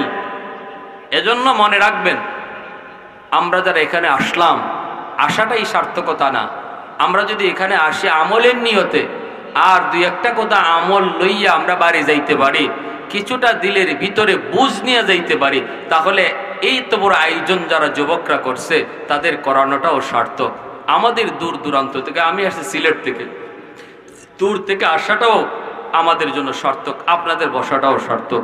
এই আনন্দের দিনে যে টাইমটাতে আপনারা মেহমানদারি করানোর কথা, মেহমান হয়ে যাওয়ার কথা, এতটুকু কোরবানি যারা স্বীকার কইরা, কোরবানি কইরা যারা আল্লাহর জন্য এখানে আসছেন বসছেন, আল্লাহ আমাদের প্রত্যেককে হেদায়েত দান করুন। সবাই বলি আমিন, আর একটু জোরে বলি আমিন। মুআজ্জাজ হাজিরিন, বাছাই করে আল্লাহ এখানে এনেছেন। দেখি আজকের এই এত বড় একটা মানে যেটাকে আমাদের সামাজিক সমস্যা বলি, যে ঈদের পরের দিন, এটা কেমনে হয়? আমি অমুক খানো যাবো, অমুক জায়গায় যাব, আল্লাহ বলেন এটাই পরীক্ষা, দেখি তুমি আমারে ভালোবাসো নাকি আত্মীয়কে ভালোবাসো, দেখি তোমার অন্তরে কার ভালোবাসা বেশি। আমরা যারা এখানে বসলাম, আমরা পরীক্ষায় পাশ করেছি, আমাদের দিলে আল্লাহর ভালোবাসা বেশি, ঠিক কিনা জোরে বলেন? আল্লাহর ভালোবাসা বেশি, এটা প্রমাণ হয়েছে। এবার আল্লাহর কাছে দোয়া করবো, আল্লাহ আমাদের আশা বসাটাই শেষ না, আমাদের বসাটাকে তুমি কবুল করো। সবাই কোনা আমি। আবু বকর সিদ্দিক রাদিয়াল্লাহু তাআলা আনহু নবীজির কাছে চলে গেলেন, যায় বলতেছেন, ইয়া রাসূলুল্লাহ, বেলাল কোনোভাবেই দেবদেবীর নাম মুখ দিয়ে বলবে না, কিন্তু আমি যে নির্যাতন দেখেছি গো নবী, বেলালকে মেরে ফেলবে, মেরে ফেলবে। যে কষ্ট, যে নির্যাতন ওরা করতেছে, আমার মনে হয় বেলালকে মেরে ফেলবে। ইয়া রাসূলুল্লাহ, যদি আপনি অনুমতি দেন তাহলে আমি বেলালকে তার মালিক উমাইয়ার কাছ থেকে কিনে নিয়ে আনবো। রাসূল বলেন, তাহলে তো এটা ভালো হয়। আবু বকর, যাও তুমি যে বেলালকে কিনে আনো আর নেও, তুমি যে টাকা দিয়ে বেলালকে কিনবা, আমি রসুলেরও কিছু টাকা সাথে নাও। কিয়ামতের মাঠের জন্য আমি নবীও বলি, আল্লাহ বেলালকে শুধু আমার আবু বকর কিনে নেই, তোমার বেলালকে আমি নবীও কিনছি। সুবহানাল্লাহ জোরে বলেন। দেখেন আল্লাহর রাসূল সাল্লাল্লাহু আলাইহি ওয়াসাল্লাম বুঝতে পারছেন বেলালের মাকাম মর্যাদা আল্লাহর কাছে কি পরিমাণ। আমি নবীও যেন আল্লাহর কাছে বলি, আল্লাহ আমারও কিছু টাকা ছিল। সুবহানাল্লাহি ওয়া বিহামদিহি সুবহানাল্লাহিল আযীম। এইবার হযরত আবু বকর সিদ্দিক রাদিয়াল্লাহু তাআলা আনহু 10 স্বর্ণ মুদ্রা নিয়ে তিনি চলে আসলেন উমাইয়ার কাছে। আয়েশা বলতেছেন, উমাইয়া বল, তুমি কি বেলালকে বিক্রি করবা? উমাইয়া বলে, আবু বকর, আমি তো বেলালকে বিক্রি করার জন্য প্রস্তুত রে, কারণ বেলালকে দিয়ে আমার কোনো কাম হয় না। বেলাল আমার কোনো কথাই তো শুনে না, কোনো কথা শুনে না, কোনো কাম করে না, কোনো কাজ করে না, শুধু মুখে মুখে আহাদ আহাদ বলে। এই গোলামকে আমার রাখার প্রয়োজন নাই, বিক্রি করে দেব। ঠিক আছে, তুমি কিনতে চাও? আবু বকর তখন বলেন, আমি কেনার জন্য এসেছি। বলো তুমি বেলালের দাম কত? উমাইয়া বলে 10 দিরহাম, 10টা স্বর্ণ মুদ্রা। এই কথা বলতেই আবু বকর সিদ্দিক বলেন, নেও 10 স্বর্ণ মুদ্রা। উমাইয়া তখন বলে, আবু বকর, আমি মনে করেছিলাম তুমি খুব চালাক মানুষ, কিন্তু এখন বুঝতেছি তুমি চালাক না, তুমি বোকা। আবু বকর বলে, কেন? উমাইয়া বলে, আমি দাম চেয়েছি 10টা স্বর্ণ মুদ্রা, তুমি 10 স্বর্ণ মুদ্রাই দিয়ে দিলা, অথচ আমি তো একটা স্বর্ণ মুদ্রা দিলেও বেলালকে বিক্রি করে দিতাম, কারণ এই বেলালের কোনো দাম আমার কাছে নাই। এই কথা বলতে আবু বকর তিনি বলতেছেন, উমাইয়া রে, রতনে রতন চিনে। আল্লাহু আকবার জোরে। আমার বেলালের দাম, বেলালের কি পরিমাণ দাম তুমি বুঝো নাই, বুঝেছেন আমার নবী। এজন্য নবীও কিছু টাকা দিয়ে দিছে আমার টাকার সাথে। তুমি তো বেলালকে চিনো নাই রে, বেলালকে চিনছেন আমার রাসূল, বেলালকে চিনছি আমি আবু বকর, বেলালকে চিনছেন আমার আল্লাহ। অতএব তুমি উমাইয়া চরম বোকা, চরম বোকা। তুমি যদি আমার কাছে 100টা স্বর্ণ মুদ্রাও চাইতা, আমি আবু বকর 100 স্বর্ণ মুদ্রা দিয়েও কিনে নিতা। একটু জোরে আওয়াজ দিয়া কন্যা সুবহানাল্লাহ। कौनैन मुख्तार खुदा तुमको बनाया, कौनैन मुख्तार खुदा तुमको बनाया, उम्मत का निगाहबान खुदा तुमको बनाया, उम्मत का निगाहबान खुदा तुमको बनाया। मौला मेरा आका मेरा रहमत की नबी है, ताजदार मदीना है तुम्हारे अरबी है, ताजदार मदीना है तुम्हारे अरबी है। अशजार ने देते हैं नबूवत के शहादत, तशकीक कमर में है तो अंगुल की इशारात, तशकीक कमर में है तो अंगुल की इशारा। मोहब्बतेर साथे आवाज दिया बोलेन अल्लाहु আকবার। নবী বলতেছে, সাহাবীরা শুনো, আমার বেলালের দাম কি পরিমাণ একটু শুনো। আমি সেহরি খাওয়ার মধ্যে ছিলাম, বেলাল 3 বার আমার কাছে যায় যায় শুধু বলেছে নবী গো সেহরির টাইম শেষ, খানা বন্ধ করেন। কিন্তু আমি তো খানা বন্ধ করি না। 3য়-বার বেলাল কসম খায় বলছে নবী গো কসম খোদার সেহরির টাইম শেষ, আর খানা খায়েন না, খানা খায়েন না। কিন্তু জানোনি ও বেলাল একটু বলো তো আমার পাশে তুমি কাউকে বসা দেখছো নি? বেলাল কই নবী কই দেখছি আপনার কাছে কেউ বসা। জানোনি চিনোনি তিনি কে? বেলাল কই না গো নবী আমি চিনি নাই। আল্লাহর নবী কই বেলাল রে ইনি হলেন জিব্রাইল আমিন। জিব্রাইল আমার পাশে বসা। তুমি যখনই প্রথমবার আইসা বলছো সেহরির টাইম শেষ, জিব্রাইল আমাকে বলতেছে না গো নবী সেহরির টাইম আছে, আপনি খানা খান। 2য়-বার যখন তুমি বলেছো সেহরির টাইম শেষ, তখনও জিব্রাইল কই না গো নবী টাইম আছে, খানা খান। সুবহানাল্লাহ। 3য়-বার যখন তুমি বলেছো সেহরির টাইম শেষ, তখনও জিব্রাইল কই না গো নবী আরো কিছু টাইম আছে, খানা খান। কিন্তু যখনই তুমি বলেছো কসম খোদার সেহরির টাইম শেষ, তখনই আল্লাহ পাক কয় জিব্রাইল আমার বন্ধুকে জানায় দাও যদিও সেহরির টাইম আরো কিছু বাকি ছিল, কিন্তু আমার বেলালের কসমের ইজ্জত রক্ষায় আমি আল্লাহ টাইম থাকা সত্ত্বেও টাইম অফ করে দিছি। আর একটু জোরে সুবহানাল্লাহ। কি পরিমাণ মর্যাদা বেলালের, কি পরিমাণ দাম। টাইম বাকি আছে কিন্তু বেলালের কসমের ইজ্জত রক্ষায় আল্লাহ পাক টাইম থাকা সত্ত্বেও আল্লাহ টাইমটারে অফ করে দিছে। এজন্য আমার ভাইয়েরা বন্ধুরা বলতেছিলাম মানুষ দামি হয় চেহারার দ্বারা না, মানুষ দামি হয় বংশের দ্বারা না, মানুষ দামি হয় অন্তরের সৌন্দর্যের দ্বারা। বেলালের চেহারা ছিল না, বেলালের অর্থ ছিল না, গোষ্ঠী ছিল না, বংশ ছিল না, গোলাম বংশ, চেহারা ছিল তো ভালো না, কিন্তু দিল ছিল আলোকিত, দিল ছিল নূরে মুনাওয়ার। এজন্য আল্লাহ পাকের কাছে এত দামি হয়ে গেছে। আল্লাহ পাক কয় বান্দারে এই রমজান মাস আমি আল্লাহ তোমার 1 মাস রোজা রাখাইছি তোমার দিলটারও এইভাবে আলোকিত করার জন্য।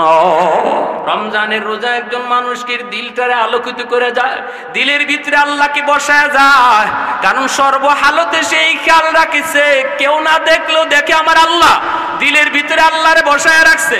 এজন্য সুযোগ ছিল রোজা ভাঙার, এরপরও সুযোগ গ্রহণ করে নাই।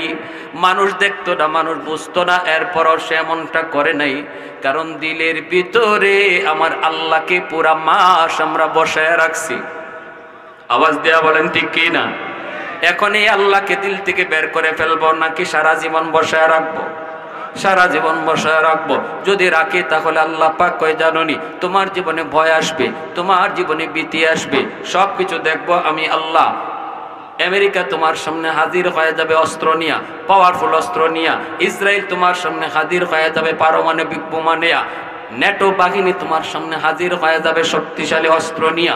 বান্দা যদি দিলের ভিতরে আমি আল্লাহকে এরকম সারা জীবন বসায় রাখো, আলা ইন্না আউলিয়া আল্লাহি লা খাউফুন আলাইহিম ওয়া লা হুম ইয়াহজানুন আল্লাযীনা আমানু ওয়া কানু ইয়াত্তাকুন ওয়া কানু ইয়াত্তাকুন ওয়া কানু ইয়াত্তাকুন। কারা তারা? মুত্তাকি। কয় দিলের ভিতরে আল্লাহকে বসাইছে যারা। আল্লাহ পাক কিভাবে তারে সাহায্য করেন? বদরের যুদ্ধ শুনবার কার কার ইচ্ছা আছে একটু হাত উঠে আল্লাহরে দেখান। আল্লাহ কবুল করো, জোরে বলেন আমিন। আর একটু জোরে কোন আমিন। বদরের যুদ্ধ রাসূল করিম সাল্লাল্লাহু আলাইহি ওয়াসাল্লাম মাত্র 313 জন লইয়া রওনা দিবেন। আবু জাহেলের নেতৃত্বে 1000 দুশমন। ওরা যুদ্ধ করার জন্য উপযুক্ত জায়গা আবু জাহেলের বাহিনী আগেই তারা দখল করে নিয়েছে। উঁচা জায়গা, উঁচা থেকে নিচা জায়গার মানুষকে মারতে সোজা, কিন্তু নিচা থেকে উঁচার মানুষকে মারা কঠিন, ঠিক না? জোরে বলেন, আওয়াজ দিয়ে না। আপনারা আমার সাথে একটু আওয়াজ দিলে আমার কথা কিন্তু একটু আসান হবে। সহযোগিতা করবেন ইনশাল্লাহ। দেখেন হাতে পা, কিন্তু হাত কেন নড়ে? কাজ করতেছে পায়ে, পা হাইটে হাইটে সামনে আগাইতেছে, হাতের তো কোনো কাম নাই। হাত দ্বারা কি আমরা সামনে আগাই? না, তো নড়বে শুধু পা, হাত কেন নড়ে? পায়ের তালে তালে হাত কেন নড়ে? হাত পাকে সাপোর্ট দিতেছে, বলতেছে তুমি আগাও আমি তোমার সাথে আছি, তুমি আগাও আমি সাথে আছি। যদি হাত পাওকে সাপোর্ট না দেয় পা কিন্তু সামনে যাইতে পারে না। একজন মানুষ এভাবে সোজা হাতটা এইভাবে রেখে কতক্ষণ হাঁটতে পারবো যদি হাতটা তাল না দেয়? তো এই জন্য আপনারা আমাকে কিছু কথা কইয়া হা না কইয়া যদি একটু সাপোর্ট দেন তাহলে আমার কথা বলাটা একটু সহজ হবে, আসান হবে। রাজি আছে সবাই ইনশাআল্লাহ? বলতেছিলাম আবু জাহেল উঁচা জায়গা দখলে নিছে, আগেই বদরের যে সুইটেবল প্লেস যেটা এটা তারা আগে নিয়ে নিছে। রাসূল সাল্লাল্লাহু আলাইহি ওয়াসাল্লাম সাহাবায়ে কেরামদেরকে নিয়ে যখন বদরের মাঠে পৌঁছছেন তখন নবীজি নিচা জায়গায় সমতল জায়গায় আর আবু জাহেল বাহিনী উঁচা জায়গায়। নবীজির সাথে 313 জন আর আবু জাহেলের সাথে হলো 1000। নবীজির সাথে আছে দুইটা ছোট বাচ্চাও আছে। ছোট বাচ্চা যুদ্ধের ময়দানে যুদ্ধ করতে পারে? বাচ্চারা, নবীজি এই দুই বাচ্চা কেমনে আসলো জানেন? রাসূল করিম সাল্লাল্লাহু আলাইহি ওয়াসাল্লাম যখন যুদ্ধের ঘোষণা দিলেন বদরে যাব, যারা আসো তাড়াতাড়ি প্রস্তুত হও, এই আওয়াজটা মদিনার মসজিদের পাশের মাঠে খেলার মাঠে আওয়াজটা গেল। ওই খেলার মাঠ থেকে দুইটা ভাই, আপন দুই ভাই, 10 বছর 12 বছরের মুআজ আর মুআওয়াজ, দুই ভাই নবীজি যুদ্ধে যাবেন, তাও ইসলামের প্রথম যুদ্ধ রমজান মাসের 17ই রমজান এই বদরের যুদ্ধ হয়েছিল। এই যুদ্ধে রাসূল যাবেন, এই সংবাদটা আওয়াজটা খেলার মাঠে আসার পরপরই দুই ভাই তারা সিদ্ধান্ত নিল আমরা ছোট হলেও রাসূলের সাথে যুদ্ধে যাব। মার কাছে আসছে, আয়েশা দেখে মাও কান্না করে। মা তুমি কাঁদো কেন? মাকে বাবা কান্দি, রাসূলের সাথে সবাই যুদ্ধে যাইতেছে, প্রতি ঘর থেকে একজন করে যায়, যেই আওয়াজটা পাইছে সেই যাইতেছে, কিন্তু আজকে ইসলামের প্রথম যুদ্ধে আমার ঘর থেকে যাওয়ার কেউ নাই। আজ যদি তোমাদের বাবা দুনিয়ায় থাকতেন, তাদের বাবা নাই, দুইটা বাচ্চা ইতিম, শুধু মা আছে, বড় ভাইও নাই, মা কান্দে, যদি আজ তোমাদের বাবা থাকতেন রাসূলের সাথে যুদ্ধে যাইতেন, আজ যদি তোমাদের বড় ভাই থাকতো নবীর সাথে যুদ্ধে যাইতো, কিন্তু আমার ঘর থেকে যাওয়ার মতো কেউ নাই। এই কথাটা ভেবে মা কাঁদতেছি। এই কথাটা বলা মাত্রই দুইটা ভাই মাকে জড়ায় ধইরা কান্দে আর কয়, মা তোমার ঘর থেকে একজন না, রাসূলের সাথে তোমার ঘর থেকে 2 জন যাইতে চায়। সুবহানাল্লাহি ওয়া বিহামদিহি সুবহানাল্লাহিল আযীম। সাথে সাথে মা কপালে চুমু খায়, বুকে জড়া নেয়, কপালে চুমু খায়, চোখ থেকে মার দর দর করে পানি পড়ে। মায় কান্দে আর কই, বাজান রে, ও বাজান তোমাদের কথায় আমি মার দিলটা নরম হয়ে গেল, আমার দিলটা খুশি করে নিছ, কিন্তু বাজান রে ছোট্ট তোমরা দুই ভাই যুদ্ধের ময়দানে যায় কি করবা? যুদ্ধের ময়দান বড় খতরনাক, হয় দুশ্মনের কল্লা কাটতে হয় নতুবা নিজের কল্লা দিতে হয়। এই ময়দানে তোমরা ছোট্ট দুই ভাই যায় কি করবা রে বাবা? এই কথা বলতে ছোট ভাইটা মাকে জড়ায় ধরে কান্দে আর কই, মা গো, যদিও আমরা যুদ্ধের ময়দানে দুশ্মনের কল্লা কাটতে পারবো না, কিন্তু আমার নবীর দিকে দুশ্মন যখন তীর মারবে আমরা দুনু ভাই নিজের কলিজা দিয়া তীরগুলা ফিরাবো, তবু আমার মায়ার নবীর গায়ে তীর লাগতে দিমু না। কলিজা ছিদ্র হয়ে যায় যাক, কলিজা ছিদ্র হয়ে যায় যাক, তবু আমার নবীর গায়ে তীর লাগতে দিব না। কারণ আমার নবী মদিনায় হিজরত করে এসেছেন, সঙ্গে তার ভাই নাই, বাবা নাই, আত্মীয় স্বজন কেউ নাই। আমরা মদিনার মানুষকে আপন ভেবে তিনি আমাদের মাঝে মেহমান হয়েছেন গো মা। যদি আজকে বদরের মাঠে আমার নবীর কিছু হয়, কিয়ামতের মাঠে যদি আল্লাহ মদিনার মানুষ জিগায়, এরে মদিনার মানুষ বল বল, আমার বন্ধুকে আমি তোমাদের কাছে মেহমান পাঠাইছিলাম, আমার বন্ধুর কেন ক্ষতি হলো? তোমরা কোথায় ছিলা? জবাব দেওয়ার সুযোগ থাকবে না, মুখ দেখাইতে পারবো না। এই কথা বইলা দুই ভাই মার কাছ থেকে বিদায় নিয়ে নিল। মা কপালে চুমু খাইলো, মা কপালে চুমু খায়া কই, বাবা যাও, আমি তোমাদেরকে জীবনের জন্য বিদায় দিয়া দিলাম, আমি মার ফিরে পেতে চাই না। নবীর জন্য জীবন দিবা, ইসলামের জন্য জীবন দিবা, কিয়ামতের ময়দানে আমি আল্লাহর কাছে পরিচয় দিব, মালিক তুমি আমারে চিনোনি, কে তুমি? আমি 2 জন শহীদের মা, আমি আল্লাহর কাছে পরিচয় দিব, ও মালিক আমি 2 জন শহীদের মা। এই বইলা মা দুনুটা সন্তানকে চুমুকায়া চোখের পানিটা মুইসা মা বিদায় দিয়ে দিল। রে যুবক, আজকে তোমাকে খেলার মাঠ থেকে মসজিদে আনতে পারে না, মসজিদের মুয়াজ্জিন, মসজিদের মিনার থেকে মুয়াজ্জিন তোমাকে ডাকে না, না মুয়াজ্জিন তোমার ডাকে না, ডাকে আল্লাহ। খেলার মাঠে তোমার কানে আওয়াজ যায় আল্লাহু আকবার, আল্লাহু আকবার, কিন্তু আল্লাহ পাকের সেই ডাক তোমাকে খেলার মাঠ থেকে মসজিদে আনতে পারে না। কিয়ামতের ময়দানে ওই মুআজ মুআব্বাদের সামনে কেমনে মুখ দেখাবা? এ যুবক, তোমার মতোই দুইজন যুবক খেলার মাঠ থেকে তারা জীবন দেওয়ার জন্য যুদ্ধের ময়দানে যাইতে প্রস্তুত, তোমাকে মসজিদে আনতে পারে না, মসজিদের আজান কি জবাব দেবা? ওই দুই ভাই চলছে আল্লাহর নবীর কাছে আইসা হাজির। মসজিদে নববীর সামনেই মায়ার নবী ঘোষণা দিয়ে দিলেন। নবী বলতেছেন, যারা যারা বদরে যুদ্ধে যেতে চাও লাইনে দাঁড়াও, আমি একজন একজন করে পরীক্ষা করে করে অনুমতি দেব। এই লাইনের মধ্যে সাহাবায়ে কেরাম দাঁড়াইলেন। এই বড় বড় সাহাবায়ে কেরামের লাইনের মধ্যে ছোট্ট দুই ভাইও দাঁড়ায় গেল, ছোট্ট দুই ভাইও দাঁড়ায় গেল।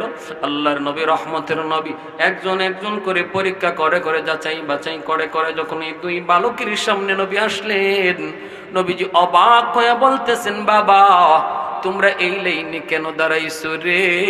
এটা তো খেলার মাঠে যাবার কোনো লাইন নয়, এটা জিহাদের ময়দানে যাবার লাইন, কেন তোমরা এই জায়গায় দাঁড়াইছো?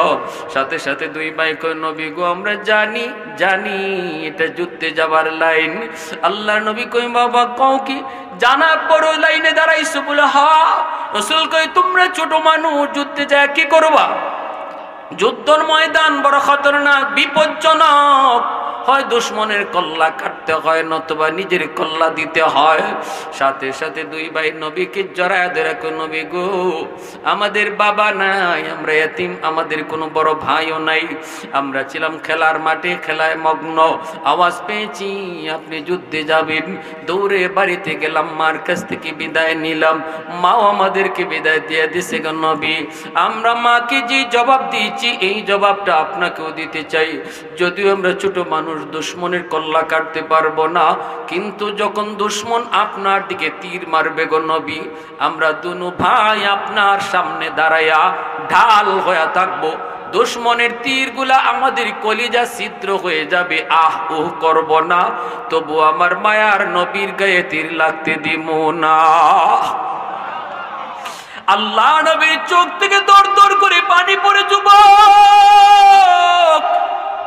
নবীজির চোখ থেকে পানি ঝরে, আর নবী হাত উঠে কান্দে আর কই, আসমানের মালিক, মদিনার দুইটা শিশু কি কয় তুমি একটু শুনো। ও আসমানের মালিক, মদিনার দুইটা বাচ্চা কি কয় তুমি শুনো।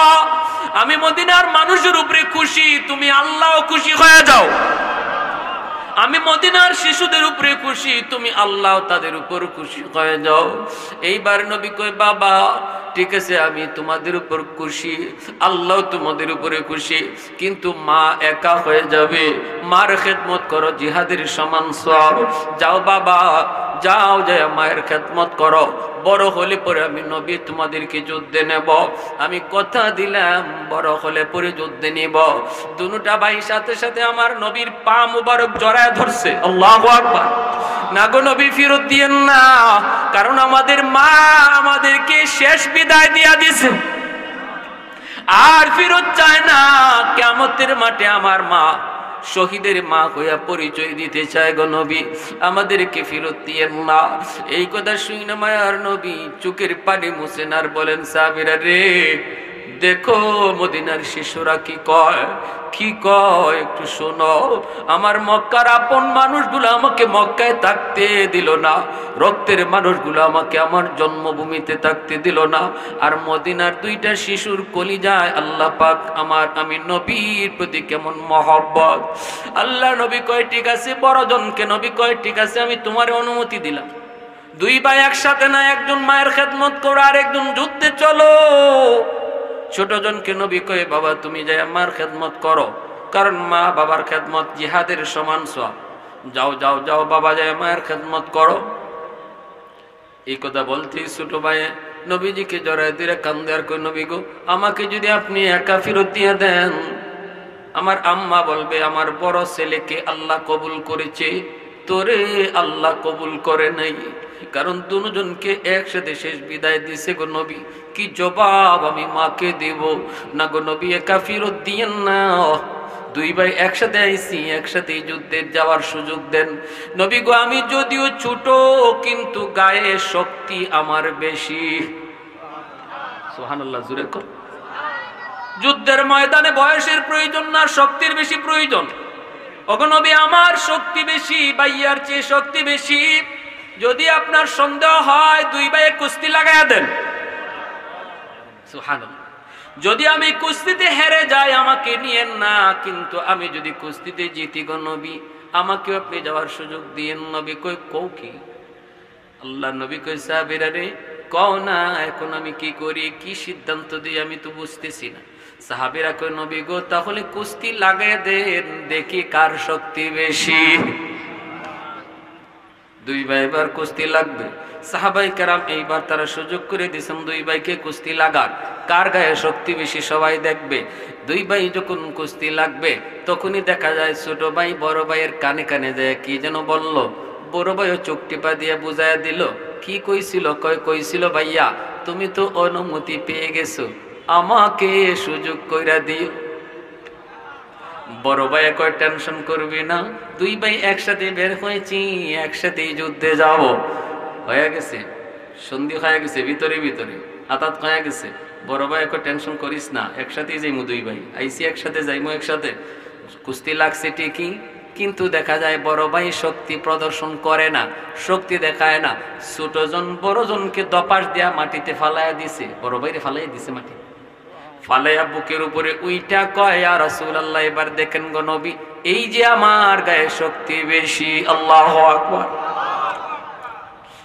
আল্লাহ নবী বলে সাহাবীরা তোমরা কিছু বুঝছো নি, কিছু টের পাইছো? সাহাবীরা কয় নবী গো সব টের পাইছি। তো কুস্তির ফলাফল তো কুস্তি লাগার আগেই হয়ে গেছে, কে জিতবো কে হারবো এটা তো আগেই ফাইনাল হয়ে গেছে। আল্লাহ নবী এবার বলে তাহলে তোমরা কও কি করবো? এতটুকু আরো আগ্রহ যাদের অন্তরে, আমি কি করি? একজনকে দেই আর একজনকে দেই না, এটা কেমনে করি? সাহাবীরা কই না গো নবী ঠিক হবে না, দুজনকে অনুমতি দিয়া দেন। আল্লাহ নবী কই ঠিক আছে, তোমাদের দুজনকে অনুমতি দেওয়া হলো, যেন ঈদের দিনের আনন্দ দুই ভাইয়ের মুখে আর কলি যায়। আল্লাহু আকবার, জোরে বলেন আল্লাহু আকবার, জোরে বলেন। হ্যাঁ, আমরা বাবা যদি মোটরসাইকেল কিনে দেয় কি খুশি, বাবা যদি সাইকেল কিনে না দেয় কি কষ্ট। আমরা যেরকম খেলাধুলার কোনো কিছু পাইলে যেমন খুশি হয়, নবীর যুগের ছোট ছোট বাচ্চারা তারা আল্লাহ নবীর সাথে যাওয়ার, যুদ্ধে যাওয়ার সুযোগটাতে তারা এর চেয়ে বেশি খুশি হইত, এর চেয়ে বেশি খুশি হইত। কি জবাব দেব এই যুগের তরুণ যুব সমাজ, কি জবাব দিব হাসরের মাঠে যদি এই দুই ভাইকে আল্লাহ তোমার আমার সামনে দাঁড় করায়? আল্লাহ যদি বলে যুবক একটু বলো তো, যৌবনের পাগলামির কারণে মসজিদে আসতে পারো নাই, যৌবনের পাগলামির কারণে ফিলিস্তিনের কথা ইয়াদ করে একটু দিলের ভিতরে একটু আমি আল্লাহর চিন্তা আনতে পারো নাই, তোমার মুসলিম ভাই বোনদের জন্য একটু তোমার কলিজা কাঁদে নাই, বলো তো এই মুআজ মুআওয়াজের সামনে একটু মুখ দেখাও। তুমিও যেমন সেই যুবক, তারাও এরকম দুটো যুবক, তুমি যেমন একটা বালক, সেও এমন একটি বালক, বলো সেদিন জবাব কি দিব, কি করে মুখ দেখাবো? রাসূল করিম সাল্লাল্লাহু আলাইহি ওয়াসাল্লাম দুই ভাইকে সুযোগ দিলেন, দুই ভাই গেল বদরে। এদিকে আল্লাহর নবী তাবুতে ঢুকিয়া নবী আল্লাহর কাছে কাঁদতেছে, আল্লাহ ইসলামের প্রথম যুদ্ধ, মাত্র কয়েকজন সাহাবী নিয়ে হাজির হয়েছি, যদি এরা শহীদ হয় আল্লাহ এই জমিনে তোমার কদমে সেজদা দিবে কে? সুবহানাল্লাহ। আল্লাহ এই জমিনে তোমার কদমে সেজদা দিবে কে যদি আমার সাহাবীরা শেষ হয়ে যায়? তারা মাত্র মুষ্টিময় কয়েকজন। নবী এমন কান্না কাঁদতেছেন আল্লাহর কাছে। 12টার সময় আবু বকর সিদ্দিক তিনি নবীর তাবুতে ঢুকবেন, বেলালের পারমিশন নিয়ে ঢুকতে হয়। বেলাল বলেন যান। রসুলের তাবুতে আবু বকর ঢুকছেন, ঢুককে দেখেন নবীজি কাঁদতেছেন হাত উঠাইয়া, ইয়া হাইয়্যু ইয়া কাইয়্যুম বিরহমাতিকা নাস্তাগীস, আল্লাহ তুমি সাহায্য করো, তুমি হাই তুমি কাইয়্যুম কইয়া নবীজির চোখ থেকে পানি দরদর করে পড়ে, দাড়ি মোবারক ভিজি ভিজি পানি পড়ে। আবু বকর সিদ্দিক বলেন আমি 12টায় ঢুকলাম, দেখি রসুলের হাত উপরে, দাড়ি মোবারক বেয়ে বেয়ে পানি পড়ে। আমি 1 ঘন্টা পরে আবার তাবুতে ঢুকলাম, কিছু কথা বলবো। গিয়া দেখি নবী তখনও হাত উপরে উঠাই কাঁদতেছেন। আমি আরো 1 ঘন্টা পরে ঢুকলাম, দেখি রসুলের হাত তখনও এমনি আকাশের দিকে উপরে উঠানো, আর চোখ মোবারক বেয়ে বেয়ে, দাড়ি মোবারক বেয়ে বেয়ে পানি গড়ায় পড়তেছে। শেষ রাতে যে আল্লাহ পাক জিব্রাইল পাঠাইছে, জিব্রাইল তাড়াতাড়ি যাও আমার বন্ধুকে যেয়ে বলো আমি তো সাথেই আছি, আমার বন্ধু এত কেন কাঁদে। এরপর আমার বন্ধুর সন্তুষ্টির জন্য যেয়ে বলো বদরে আমি সরাসরি ফেরেশতা পাঠিয়ে দেব। সুবহানাল্লাহি ওয়া বিহামদিহি সুবহানাল্লাহিল আযীম। যেখানে আল্লাহ বলেন ওয়া কানা হাক্কান আলাইনা নাসরুল মুমিনিন, মুমিনকে সাহায্য করা আমি আল্লাহর জিম্মাদারি। আল্লাহ বলে এটা তো আমার জিম্মাদারি। এরপর আমার বন্ধু যে কান্না কাঁদতেছে, জিব্রাইল যাও সান্ত্বনা দেওয়ার জন্য বলো, ফেরেশতারা সরাসরি যুদ্ধে থাকবে। প্রথমে 1000, পরে 3000, পরে 5000, পরম্পরায় 5000 ফেরেশতা আল্লাহ বদরে পাঠাইলেন। আর আল্লাহ বলে দিছেন আমার বন্ধুকে জানায় দিও জিব্রাইল তুমি হবে এই ফেরেশতাদের কমান্ডার, তোমার নেতৃত্বে ফেরেশতারা বদরে যুদ্ধ করবে। সুবহানাল্লাহি ওয়া বিহামদিহি সুবহানাল্লাহিল আযীম। এরপর আল্লাহ বলেন আমি আরো সাহায্য পাঠাইতেছি। কেমন সাহায্য আল্লাহ পাঠাইছেন? সকালবেলা যুদ্ধ শুরু হবে, যুদ্ধ শুরু হওয়ার আগেই মুষলধারে বৃষ্টি নাজিল হলো। আর এই বৃষ্টিতে যুদ্ধের পজিশন মুসলমানদের পক্ষে আইছে। এতক্ষণ পর্যন্ত পজিশন ছিল আবু জাহেলের পক্ষে, কারণ তারা ছিল উঁচা জায়গায়, রসুল ছিলেন নিচা জায়গায়। নবীজির পায়ের নিচে, সাহাবীদের পায়ের নিচে ছিল বালু, বালুতে হাঁটা যায় না, দৌড় দেওয়া যায় না, এটাও একটা বিপদ। কিন্তু আবু জাহেল তার দুশমনদের পায়ের নিচে ছিল এরকম মাটি আর পাথর, তারা তো সহজে দৌড়তে পারে, আবার ছিল উঁচা জায়গায়। দুইটা প্লাস পয়েন্ট বেঈমানদের, এক হলো তারা উঁচা জায়গায়, আর এক হলো তাদের পায়ের নিচে হলো মাটি আর পাথর। আর রসুলের দুইটা ছিল বিপক্ষে পজিশন, এক হলো নবী সাহাবীদের নিয়ে নিচা জায়গায়, আরেক হলো পায়ের নিচে ছিল বালু। এক বৃষ্টিতে আল্লাহ পজিশন ঘুরায় দিছে, এমন মুষলধারে বৃষ্টি নাজিল হইছে। এই বৃষ্টির কারণে দুশমনরা যে উঁচা জায়গায় ছিল, এখন উঁচা জায়গায় বৃষ্টির পানি পড়ায় জায়গা এদের পিছলা হয়ে গেছে। পাহাড় যদি পিছলা হয় এখন মারবেন তো পরে, আগে নিজের পা তো সামলাইতে, ঠিক কিনা জোরে বলেন? মাঠে যদি পিছলা হয় আপনি আরেকজনকে মারেন পরে, আগে নিজে বাঁচেন, নিজে সামলান, ঠিক কিনা? এখন তো আবু জাহেল কি রে পাই তো এখন নিজের কথা শুনে না, নিজের পা নিজের কথা শুনে না, পড়ছে বিপদে। আর এদিকে বিশালধারে বৃষ্টির দ্বারা আল্লাহ রাসূল সাল্লাল্লাহু আলাইহি ওয়াসাল্লাম সাহাবায়ে কেরামের পায়ের নিচে যে বালু আছিল, এই বালু পানি পাইয়া আরামদায়ক হয়ে গেছে। বালিতে যখন পানি পড়ছে শক্ত হয়ে গেছে একটু, এখন তো দৌড়ও দেওয়া যায়, হাঁটাও যায়। আর আল্লাহ রাসূল সাহাবায়ে কেরামকে বলতেছেন এটা আল্লাহর সাহায্য, তোমরা ছোট ছোট গর্ত করো, ছোট ছোট গর্ত করে বৃষ্টির পানিকে আটকায় রাখো, জমায় রাখো। সাহাবায়ে কেরামের সাথে সাথে এরকম ছোট ছোট গর্ত কইরা বৃষ্টির পানি আটকায়া এরকম নিজেদের পানি নিবারণের ব্যবস্থা তারা করে ফেলছেন। এক বৃষ্টিতে বদরের যুদ্ধের পজিশন মুসলমানদের পক্ষে চলে আসলো। ওই আল্লাহ আজও আসেনি না নাই? আর একটু জোরে বলেন আসেনি না নাই? হ্যাঁ, মায়ের খাইছে ইসরাইল, খাইছে 3 লক্ষ সৈন্য লিয়া, 4 লক্ষ সৈন্য লিয়ে ফিলিস্তিনে গাজায় ঢুকছিল, এখন পাগল হইয়া ভাগতেছে, ঠিক কিনা জোরে বলেন? পাগল হইয়া দৌড়তেছে, ভাগতেছে। কত সৈন্য যে হারাইছে, ওই হারামিরা মিথ্যা সংবাদ দেয়। কত সৈন্য যে ইহুদিদের হারাইছে, ওরা জাহান্নামে গেছে, এর হিসাব নাই। মাত্র 30,000 হামাস মুজাহিদ ভাইরা, এরা আল্লাহর উপর ভরসা করে যুদ্ধে নামছে, আল্লাহর উপর। বিশ্বের পরাশক্তি আমেরিকা, নেটো সব ইসরায়েলকে সাপোর্ট করে। এরপর আলহামদুলিল্লাহ মুজাহিদদের কোনো ক্ষতি করতে পারে নাই। ওই বেদিন বেঈমান হায়ানার দল আমাদের মুজাহিদদের সাথে কিছু পারে নাই, কিন্তু নিরীহ নারীর উপর, শিশুর উপর হামলা করেছে। 12 থেকে 13,000 মুসলিম শিশুকে ওরা শহীদ করেছে, আমাদের নারীদের উপরে হামলা করে শহীদ করেছে। শিশু হত্যা করার নাম বাহাদুরি না, নারী হত্যা করার নাম বাহাদুরি না। বাহাদুরি যদি দেখাইতে চাও আমাদের বাহাদুরদের সাথে লড়ো, ঠিক কিনা? কেন শিশু হত্যা? শিশু হত্যা কেন? আন্তর্জাতিক আইনেও শিশু হত্যা করা অপরাধ, কোন আইন হারামেরা মানতেছে না। অচিরেই ইনশাআল্লাহ ইসরায়েলের পতন আমরা দেখব, ফিলিস্তিনের মুজাহিদদের বিজয় দেখব। আর আমরা শুধু আল্লাহর কাছে রসুল যেই দোয়া বদরে করছেন, এই দোয়া চোখের পানি ফালায় ফালায় করব, ইয়া হাইয়্যু ইয়া কাইয়্যুম, ইয়া হাইয়্যু ইয়া কাইয়্যুম। এই দোয়া রসুল বদরে করছেন, এই দোয়াকে ইসমে আজম বলে। এই দোয়ার মধ্যে এত শক্তি, আমরা যদি প্রতি নামাজে ফিলিস্তিনের গাজার মুসলমানের কথা ইয়াদ করে এই শব্দটা আল্লাহর কাছে একটু বলি, ইয়া হাইয়্যু ইয়া কাইয়্যুম, জানি না আমাদের ভিতরে কার ডাক আল্লাহর কাছে কবুল হয়ে যাবে। জানি না, এজন্য আমরা এতটুকু তো পারবো, ঠিক কিনা জোরে বলেন, এতটুকু তো পারবো। দুই ভাই বদরে ঢুকলো, এক ভাই আর এক ভাইকে ডাক দিয়া বলতেছে, ভাইয়া আমরা ছোট্ট, কিন্তু এত বড় বিশাল দায়িত্ব আমরা পারবো না গো, আসো আমরা একজনকে টার্গেট নিয়ে একজন। এইবার একটু শোনেন দুই ভাই বদরে কি কাণ্ডটা ঘটাইছে, ছোট্ট দুই ভাই বদরে কি কাণ্ড ঘটাইছে, একটু শোনেন, মন দিয়ে শোনেন। কারণ হলো আল্লাহ তাদের সাথে ছিলেন, ঠিক কিনা? সংখ্যায় কম না বেশি, অস্ত্র কম না বেশি, এটা মূল বিষয় নয়। মূল বিষয় হলো আল্লাহ আমার সাথে আসেনি না নাই। আল্লাহ যদি আমার সাথে থাকে, শক্তি আমার কতটুকু এটাও বিবেচ্য বিষয় নয়। অল্প শক্তির দ্বারাও মুসলমানের বিজয়, ইতিহাস এমন ইতিহাস রয়েছে।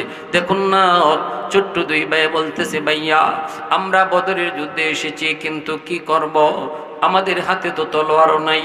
313 জন সাহাবীর হাতে হাতে তলোয়ার ছিল না রে, হাতে হাতে ছিল খেজুরের ডাল। 8 জনের হাতে ছিল 8টা তলোয়ার, বাকিদের হাতে ছিল মাত্র খেজুরের ডাল। খেজুরের ডাল নিয়ে তারা যুদ্ধের ময়দানে যুদ্ধ করতে এসেছেন, যুদ্ধের ময়দানে যুদ্ধ করতে এসেছেন। দুশ্মনের হাতে হলো তলোয়ার, মুসলমানের হাতে হলো খেজুরের ডাল। ওরা হলো 1000, মুসলমান হলো মাত্র 313 জন। ওই অবস্থায় ছোট্ট দুই ভাই, তারা তো তলোয়ার পাওয়ার কথাই না, তাদের হাতেও হলো খেজুরের ডাল। ছোট ভাই ডাক দিয়া কই, ভাইয়া শুনেছি বদরে নবীর চরম দুশ্মন আবু জাহেল নাকি বদরে এসেছে। ভাইয়া আমার মন বলে আমরা দুই ভাই আবু জাহেলকে টার্গেট নিব। একজনকে টার্গেট নেই, একজন। বড় ভাই কয় আমিও রাজি আছি, আবু জাহেল নিয়ে আমরা টার্গেট নিব। কিন্তু কে সে আবু জাহেল? চিনে না, চিনার কথাও না। বুখারী শরীফ জিলদে সানি কিতাবুল মাগাজি, ইমাম বুখারী রাহমাতুল্লাহি আলাইহি বদরের এই যুদ্ধের ঘটনা তিনি হাদিসের মধ্যে এনেছেন। ছোট্ট ভাইটা তখন আল্লাহর নবীর একজন সাহাবী আব্দুর রহমান ইবনে আউফ রাদিয়াল্লাহু তাআলা আনহুকে ডাক দিয়া কয়, ইয়া আম্মি আরিনি আবা জাহেল। কয় চাচা, ও চাচা, আবু জাহেল কুন্ডা একটু আমাদেরকে চিনায় দেন। আব্দুর রহমান ইবনে আউফ রাদিয়াল্লাহু তাআলা আনহু তখন বলতেছেন, বাবা কও কি, আবু জাহেলকে চিনে তোমরা কি করবা? আবু জাহেলকে কেন দরকার? দুই ভাই বলতেছে, চাচা জান, আমরা দুই ভাই সিদ্ধান্ত নিয়েছি, আজকে বদরের যুদ্ধে হয় আবু জাহেলের একদিন, নতবা আমাদের একদিন। আল্লাহু আকবার, मुसलमानेर आवाज़े अल्लाहु अकबर। ये जिक्र खुदा दिल में सदा रखने दिया कर, ये जिक्र खुदा दिल में सदा रखने दिया कर, और नक्श खुदा दिल में जमा रखने दिया कर। क्या जाने हा कि इस्लाम है कोई फजल इलाही, हर वक्त दरे कल्ब खला रखने दिया कर। मुर्शिद की नजर गाज से बसर से न होती है, क्या खुश नजरी खुश नजरी खुश नजरी है, क्या खुश नजरी खुश नजरी खुश नजरी है। दिल तोड़ के दिल जोड़ दिया सबका खुदा से, क्या दिल शिकानी दिल शिकानी दिल शिकानी है, क्या दिल शिकानी दिल शिकानी दिल शिकानी है। আল্লাহু আকবার জোরে বলেন। আর মাত্র 5 থেকে 6 মিনিটের পরেই শেষ। একটু মন দিয়ে শুনেন, দেখেন কান্ডটা কি ঘটাইছে। আব্দুর রহমান ইবনে আউফ রাদিয়াল্লাহু তাআলা আনহু বলতেছে, বাবা কও কি, তোমরা আবু জাহেলের টার্গেট নিয়েছো? বলে হ চাচা জান, একটু চিনায়া দেন। শুধু কেডা? চিনি না তো। ওই দেখেন না কতগুলা, ওই জাহান্নামের কিট, এটা কোনটা? আব্দুর রহমান ইবনে আউফ রাদিয়াল্লাহু তাআলা নকো, ওই যে দেখো গোড়ার উপরে অনেক লম্বা একটা বডি দেখা যায়, আর বড় বড় ডাক দিতেছে, হুঙ্কার দিতেছে, ওই আবু জাহেল। ছোট দুই ভাই কই, চাচা যথেষ্ট, এনাফ, আর লাগবে না, বাকিটা আমরা বুঝবো, আর আমাদের সাথে থাকনেওয়ালা আমার আল্লাহ বুঝবেন। সুবহানাল্লাহ। কৌশল করে করে দুই ভাই আবু জাহেলের গোড়ার পাশে চলে গেল। ছোট মানুষ তো, সকলে দেখেও না। ফাঁকে ফাঁকে ফাঁকে ফাঁকে গুড়া নুইয়া আবু জাহেলের গোড়ার পাশে চলে গেল। ওদের তো গোড়া নাই, ওরা পায়ে কেটে কেটে আবু জাহেলের গোড়ার পাশে চলে গেল। যাইয়ে একজনে তার হাতের এইরকম যে বাইরে খেজুর গাছের ডাল, ওই ডাল দিয়ে আল্লাহু আকবার কইয়া আবু জাহেলের গোড়ার পায়ের মধ্যে মারলো। সাথে সাথে আল্লাহ পাক এই খেজুরের ডালকে আল্লাহ তলোয়ার বানিয়ে দিলেন। আল্লাহু আকবার জোরে বলেন। খেজুরের ডাল হয়ে গেল তলোয়ার, গোড়ার পা গুলি কেটে গেল। আবু জাহেল দপার দিয়ে মাটিতে পড়ে গেল। আরেকজন আর দেরি নাই, আরেক ভাইও তার খেজুরের ডালটাকে আল্লাহু আকবার কইয়া আবু জাহেলের বুকের মধ্যে বসায় দিল। এই ডালটারও তলোয়ার বানিয়ে দিল কে? আরেকটু জোরে বলেন না কে? মাটির চাকা আল্লাহর নাম নিয়ে যদি দুশমনের দিকে ঢিল মারা হয়, বোমা বানিয়ে দেয় কে? সাথে যদি কারে রাখি? জোরে কন্যা কারে যদি সাথে রাখি? ভারত, রাশিয়া, চীন, জাপান রে নাকি আল্লাহ রে? আল্লাহকে যদি সাথে রাখো যুবক, মাটির চাকা নিয়ে তুমি ঢিল মারবা, বোমা বানায় দিব আল্লাহ। এজন্যই তো আফগানিস্তানের জমিনে আমেরিকা যখন বোমা ফালায়, আকাশ থেকে যখন বোমা নিক্ষেপ করে, জো বাইডেন জিজ্ঞেস করেছিল, কিরে এত বোমা তোদেরকে দিলাম, এই বোমাগুলা কই যায়? বিমান বাহিনী কয়, আমরাও তো বুঝি না, আমরা তো বিমান থেকে যখন আফগানের মাটিতে বোমা নিক্ষেপ করি, দেখি একটা অদৃশ্য হাত এইভাবে বের হয়, বের হইয়া আমাদের বোমাগুলিকে এইভাবে লুফে ফেলে, লুফিয়া লুফিয়া এরকম সাগরে নিক্ষেপ করে, একটা বোমাও মাটিতে পড়তে দেয় না। আল্লাহু আকবার। وَكَانَ حَقًّا عَلَيْنَا نَصْرُ الْمُؤْمِنِينَ وَلَا تَهِنُوا وَلَا تَحْزَنُوا وَأَنْتُمُ الْأَعْلَوْنَ إِن كُنتُم مُؤْمِنِينَ। আল্লাহ কই কোনো ভয় নাই, কোনো টেনশন নাই, অন্যতায় বুকবা না, মন ছোট করবা না, বিজয় তোমাদেরই হবে যদি আমি আল্লাহকে দিলে বসায় রাখতে পারো, যদি তোমরা খাঁটি মুমিন হতে পারো। খাঁটি মুমিন কে? ওই দিলের ভিতরে যে আল্লাহরে বসাইছে। ঠিক কিনা জোরে বলে? রমজানে পুরার মাসটা আমরা কারে আল্লাহ দিলে বসায় রাখছি? কারে? আল্লাহরে বসায় রাখছিলাম। আল্লাহরে, মারেও না, বাবারেও না, পুলিশেও না, র্যাবরেও না, এমপিরেও না। নাইলে পুলিশে ফাঁকি দিয়া দরজা বন্ধ করিয়া খানা খাওয়ার সুযোগ ছিল কি ছিল না? র্যাবের চোখে ফাঁকি দিয়া পানি খাওয়ার সুযোগ ছিল কি ছিল না? তাহলে বোঝা গেল এরা কাউরে দিলে বসায় রাখছিলাম না, রোজার মাসে দিলে শুধু বসায় রাখছি কারে? আল্লাহরে। এই দিলে বসানিটা যদি এখনো আমার জারি থাকে, আল্লাহ বলে, বান্দা তুমি যেখানে যাবা এখানে আমি আল্লাহ তোমার সাথে আছি। সুবহানাল্লাহ জোরে বলেন। আজকে বিশ্ব পরিস্থিতি যেদিকে আগাইতেছে, আমরাও নিরাপদ না, বাংলাদেশও নিরাপদ না। যে কোনো সময় দুশ্মনের নজর পড়তে পারে, আরাকানের অবস্থা হতে পারে, দিল্লির গুজরাটের অবস্থা হতে পারে, গাজার হালত বাংলাদেশে হতে পারে। কিন্তু ভাইরা মনে রাখবা, ওই সময় চোখের পানি ঝরায়া রক্ত ঝরাইলেও আল্লাহ আমাদের উপরে খুশি থাকবে না। যদি এই মুহূর্তে আমরা আমাদের ভুল পথ পরিহার করে দিলের ভিতরে সবকে ফালাইয়া আল্লাহকে যদি বসায় না রাখি, ওই সময় হাত উঠাইলেও আল্লাহ দোয়া কবুল করবে না।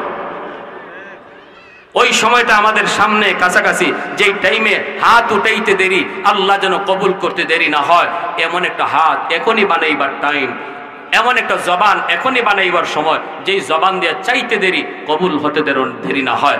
আমার ভাইয়েরা, ওই যুবক যখনই এরকম ভাবে তলোয়ারটা ঢুকাইয়া দিছে, আবু জাহেলের বুক ছিদ্র হইয়া একবারে মাটিতে গিয়া পড়ছে, মাটিতে গিয়া ঢুকছে। হযরত আব্দুল্লাহ ইবনে মাসউদ রাদিয়াল্লাহু তাআলা আনহু দূর থেকে দেখছেন, আয় হায় হায় হায়, এই ছোট দুই ভাইয়েরা করছে কি? আবু জাহেলকে তো খতম করে ফেলছে। আব্দুল্লাহ ইবনে মাসউদ রাদিয়াল্লাহু তাআলা আনহু দৌড়ে আসছেন আবু জাহেলের দ্বারো। আবু জাহেলের কাছে আইসা তিনি উপরে বসে বলতেছেন, শোন, সারা জীবন তো খুব বাহাদুরি করেছিলি, খুব বাহাদুরি করেছিলি, এবার শুন, তোরে শেষ বয়সে কে মারছে জানো? কই কেডা? কই দেখ, ছোট্ট দুইটা বালক দাঁড়ায় রয়েছে, না বালক, এরা তোরে হত্যা করছে। আল্লাহ তোর অহংকারী, তোর অহংকারের কিভাবে আল্লাহ ধূলিসাৎ করছে দেখ। একটা আমাদের মতো বীর বাহাদুর দিয়ে আল্লাহ পাক তোরে খতম করে নেই, একটা অবুঝ বাচ্চা দিয়ে আল্লাহ তোরে খতম করে বুঝাইছে, অহংকার মানুষের সাজে না, অহংকার শুধু একমাত্র আল্লাহর কাজ। ঠিক কিনা? অহংকার মানুষের কাজ নয়, অহংকার শুধু আল্লাহর কাজ। তাকাব্বুরু রিদাই, আল্লাহ বলে অহংকার তো আমার পোশাক, এটা মানুষের কাজ নয়। তুমি কিসের অহংকার করো? তুমি একটু তাকায় দেখবা তোমার উপরে আমি আল্লাহ কাউকে না কাউকে বসায় রাখছি। অতএব তুমি অহংকার করতেই পারো না। তুমি কারো না কারো কাছে ধরা, তুমি কারো না কারো কাছে চাইতে হয় না শুধু একমাত্র আমি আল্লাহকে। অতএব অহংকার করা শুধু আমাকেই মানায়। অহংকার করা শুধু কাকে মানায়? আল্লাহকে মানায়। আমি কারো না কারো কাছে ধরা, যে কারো না কারো কাছে ধরা তার অহংকার মানায় না, অহংকার মানায় না। প্যারে হাজিরিন, এইবার আবু জাহেল কয় এইবার তুই কি করবি? আব্দুল্লাহ ইবনে মাসউদ কয় আমি তোর কল্লা আলোক করব। এরা তোর খতম কইরা গেছে, আমি তোর কল্লা আলোক কইরা এই কল্লা নবীর সামনে নিয়ে হাজির করব। সারা জীবন নবীরে খুব কষ্ট দিছো, আমার রসুলের জন্মভূমিতে তুই থাকতে দাও নাই, আমার রসুলের মাথায় আঘাত করে তুই রক্ত ঝরাইছো, এই কল্লাটা এখন রসুলের সামনে হাজির করব। আবু জাহেল কয় তো ঠিক আছে, কি করার আর, আমি তো নিচেই পড়ে গেলাম, মরণের টাইম, কল্লাটা যে কাটবি একটু গুরিত লাগাইয়া কাটিস, যেন আমার কল্লাটা দেখতে বড় দেখা যায়, কারণ আমি সারা জীবন নেতা ছিলাম। কেমন ফরমালিন মার্কা ডাকাত বুঝছেন, মরবার আগেও হের অহংকার যায় না, কই গুরিতে লাগাইয়া কাটবি যেন দেখতেও বড় দেখা যায়, কারণ সারা জীবন না নেতা ছিলাম। আব্দুল্লাহ ইবনে মাসউদ কয় তোর শেষ ইচ্ছা পূরণ হবে, আমি তোর শেষ ইচ্ছাটা পূরণ করব। গুরিত লাগাইয়া কাটটা এই কল্লা রসুলের সামনে নিয়ে হাজির করছেন। আল্লাহু আকবার, জোরে বলেন।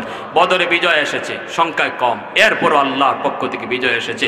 একমাত্র কারণ শক্তি মুসলমানের কে সাথে ছিলেন? জোরে বলেন কে? আমাদের সাথে কে আছেন? কেমনে? সুদ খাইলে আর ঘুষ খাইলে আল্লাহর সাথে থাকবো? দিলের ভিতরে রমজানে আল্লাহরে যেভাবে বসায় রাখছিলেন, এই চিন্তাটা যদি বাকি জীবন রাখেন, সুদের টাকাটা যে আমি নিব 10,000-এ 20,000, 20,000-এ 25,000, আর আজকাল তো সুদকুররা এখন গোপনে আর সুদ খায় না, এর ডাইরেক্ট ওপেন খায়, এটার আরো বাহাদুরি মনে করে, ঠিক কিনা জোরে বলুন? অথচ নাপাক খায়, নাপাক সুদ খায় না, নাপাক খায়, নাজাসত খায়।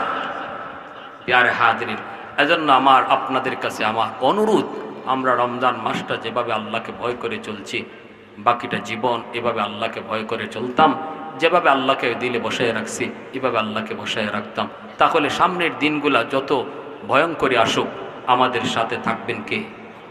আল্লাহ আমাদের সাথে থাকবেন, নতুবা আমাদের আর কোনো উপায় নেই, আর কোনো উপায় নেই। আল্লাহকে পাশে রাখা ছাড়া আমাদের আর কোনো পথ নেই, কোনো উপায় নেই। আয় হাবিবে কিবরিয়া তুম পর সালাম, আয় হমারে দিলরুবা তুম পর সালাম, আয় হাবিবে কিবরিয়া তুম पर सलाम, ऐ हमारे दिलरुबा तुम पर सलाम, दिल सदा कहता रहा तुम पर सलाम, ऐ इमामुल अंबिया तुम पर सलाम, मस्जिदे अक़सा में जुमला अंबिया, मस्जिदे अक़सा में जुमला अंबिया, मुक़्तदी थे और विहा तुम मुक़्तदा, मुक़्तदी थे और विहा तुम मुक़्तदा, ऐ इमामुल अंबिया तुम पर सलाम, दिल सदा कहता रहा तुम पर सलाम। मोहब्बतेर साथे जबान खुले अल्प समय जिकिर करी, রাজি আছি সবাই ইনশাআল্লাহ? লা ইলাহা ইল্লাল্লাহ, লা ইলাহা ইল্লাল্লাহ, সবাই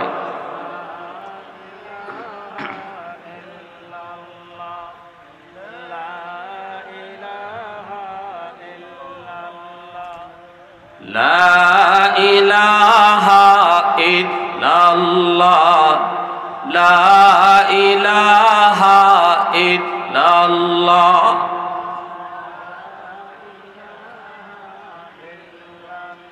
সুবহানাল্লাহ ওয়ালহামদুলিল্লাহ লা ইলাহা ইল্লাল্লাহ সুবহানাল্লাহ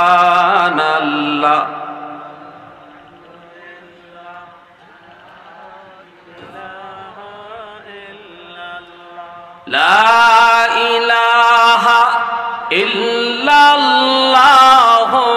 লা ইলাহা ইল্লাল্লাহ সুবহানাল্লাহ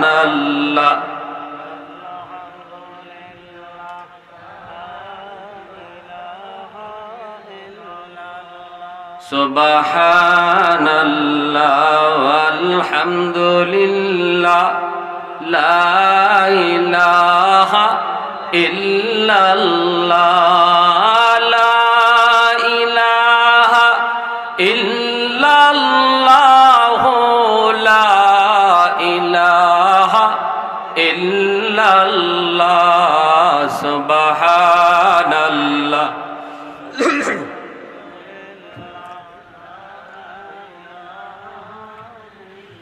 ये जिक्र खुदा दिल में सदा रखने दिया कर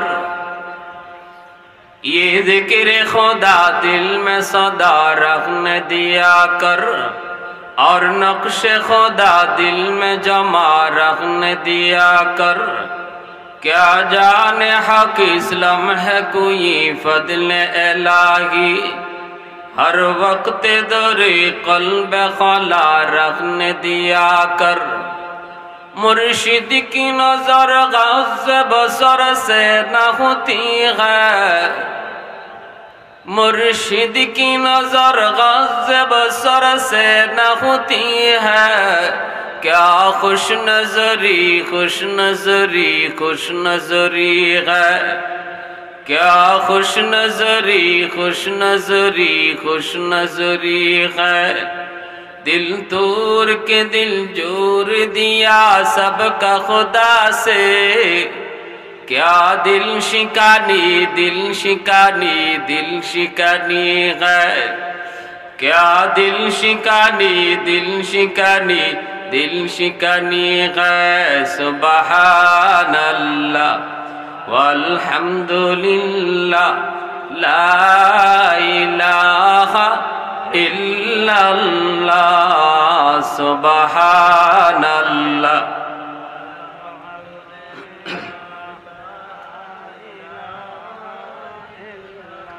ला इलाहा इल्लल्लाह ला इलाहा इल्लल्लाह सुबहानल्लाह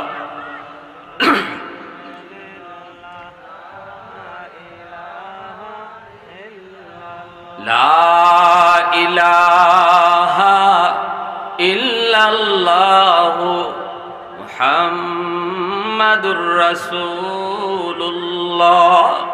जुरे बोली सल्लल्लाहु अलैहि वसल्लम ঐতিহ্যবাহী হোসেনপুর দারুল আরকাম হাফিজিয়া মাদ্রাসা ও এতিমখানার শুভ উদ্বোধন উপলক্ষে আজকের 12 এপ্রিল রোজ শুক্রবার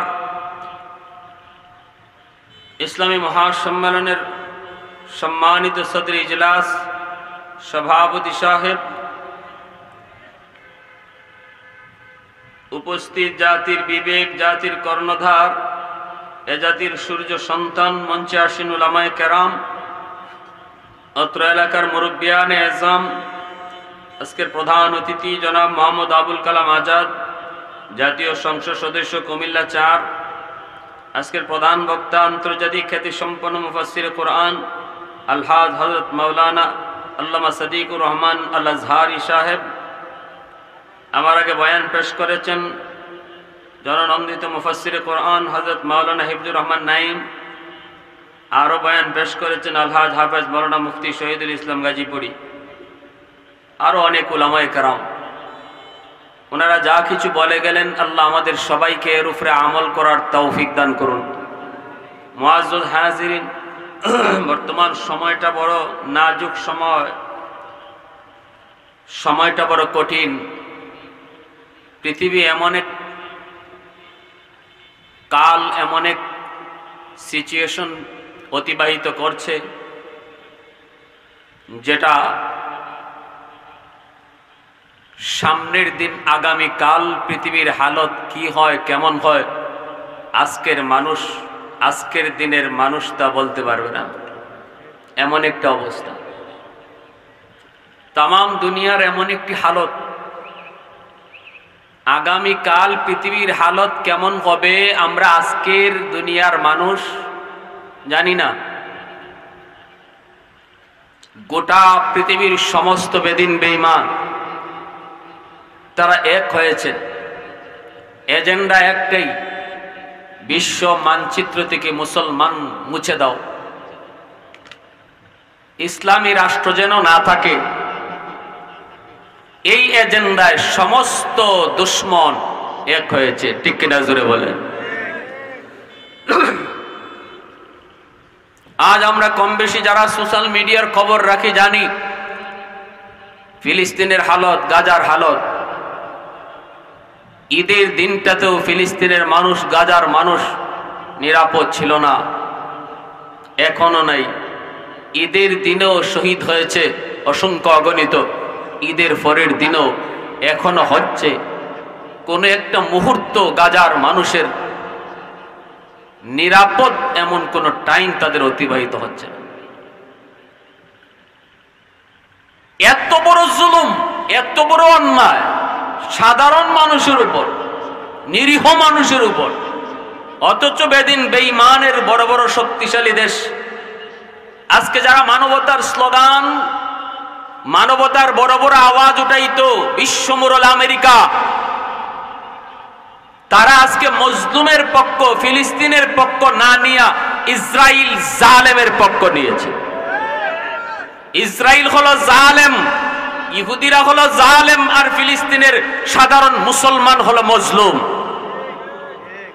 আজ তারা মজলুমের পক্ষ নেয় নাই, জালেমের পক্ষ নিয়েছে। কারণ একটাই, মায়ের খাচ্ছে মুসলমান। মুসলমান যেখানে মায়ের খায় এখানে ওদের কোনো আওয়াজ নাই, অথচ ওদের যদি একটা কুত্তা মারা যায় ওরা আওয়াজ ওঠায়, ঠিক কিনা জোরে বলে। একটা কুত্তা যদি মারা যায় আমেরিকার আওয়াজ উঁচা হয়। কেন, কি জন্য মারা গেল, কে মারলো? কিন্তু মুসলমান শিশু 12 থেকে 13,000 গাজার শিশু শহীদ হয়েছে, একটা আওয়াজ ওদের নাই।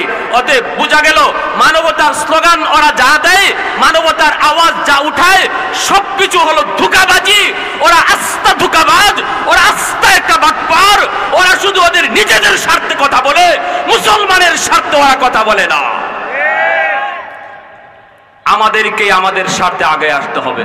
আমরা কারো দিকে মুখ তাকানোর কোনো দরকার নেই।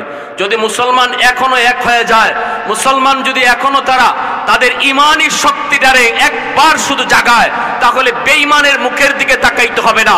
কারণ মুসলমানের সাথে আল্লাহ আছে, আমেরিকার সাথে আল্লাহ নাই। মুসলমানের সাথে আল্লাহর গায়বী সাহায্য আছে, আমেরিকার সাথে আল্লাহর সাহায্য নাই। ঠিক কিনা আওয়াজ দিয়ে বলেন। ওদের কাছে পারমাণবিক বোমা আছে, মুসলমানের কাছে নারায়ে তাকবীরের আওয়াজ আছে, ঠিক কিনা। ওদের কাছে অ্যাটম বোম আছে কিন্তু নারায়ে তাকবীর নাই, আমাদের কাছে নারায়ে তাকবীর আছে।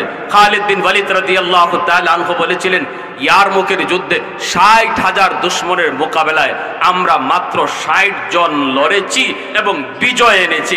জিজ্ঞেস করা হয়েছিল খালিদকে, কোন কৌশলে, কোন শক্তিতে 60,000-এর মোকাবেলা করে তুমি বিজয় এনেছো? খালিদ বিন ওয়ালিদ বলে, জানি না, তবে এতটুকু জানি ময়দানে আমি শুধু একবার নারায়ে তাকবীরের আওয়াজ উঠাইছিলাম আর আমার সাথীরা আল্লাহু আকবারের আওয়াজ উঠাইছিল। এই আওয়াজে আমি দেখেছি গোটা ইয়ারমুকের ময়দান থরথর করে কেঁপেছে। নারায়ে তাকবীরের আওয়াজে আমি দেখেছি দুশমনের কলিজা কেঁপেছে। আমি নারায়ে তাকবীরের আওয়াজে দেখেছি দুশমনের অন্ডকোষ ঝরে পড়ে গেছে। আমি মনে করি নারায়ে তাকবীরের বদৌলতে আমাদের বিজয় এসেছে, ঠিক কিনা জোরে বলে।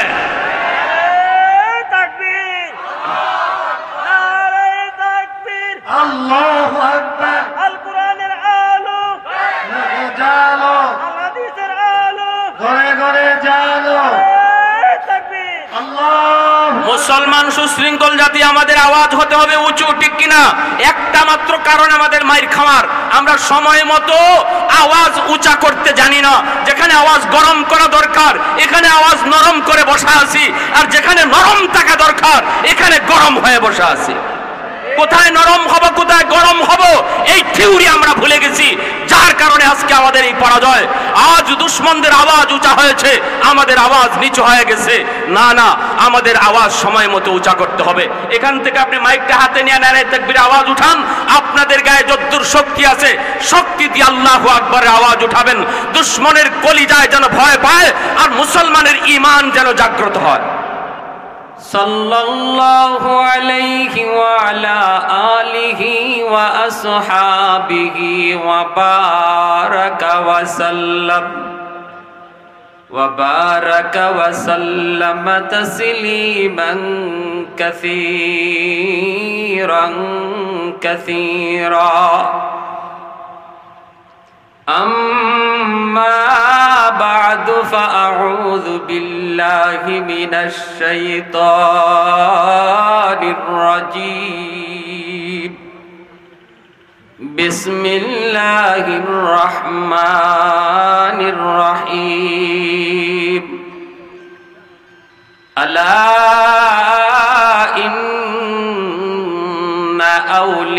أولياء الله لا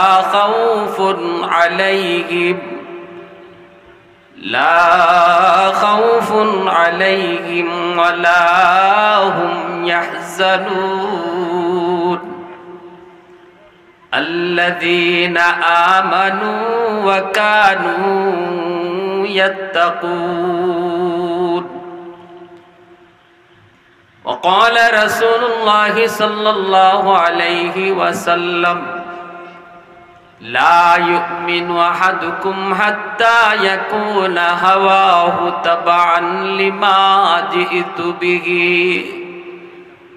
أو كما قال النبي عليه الصلاة والسلام.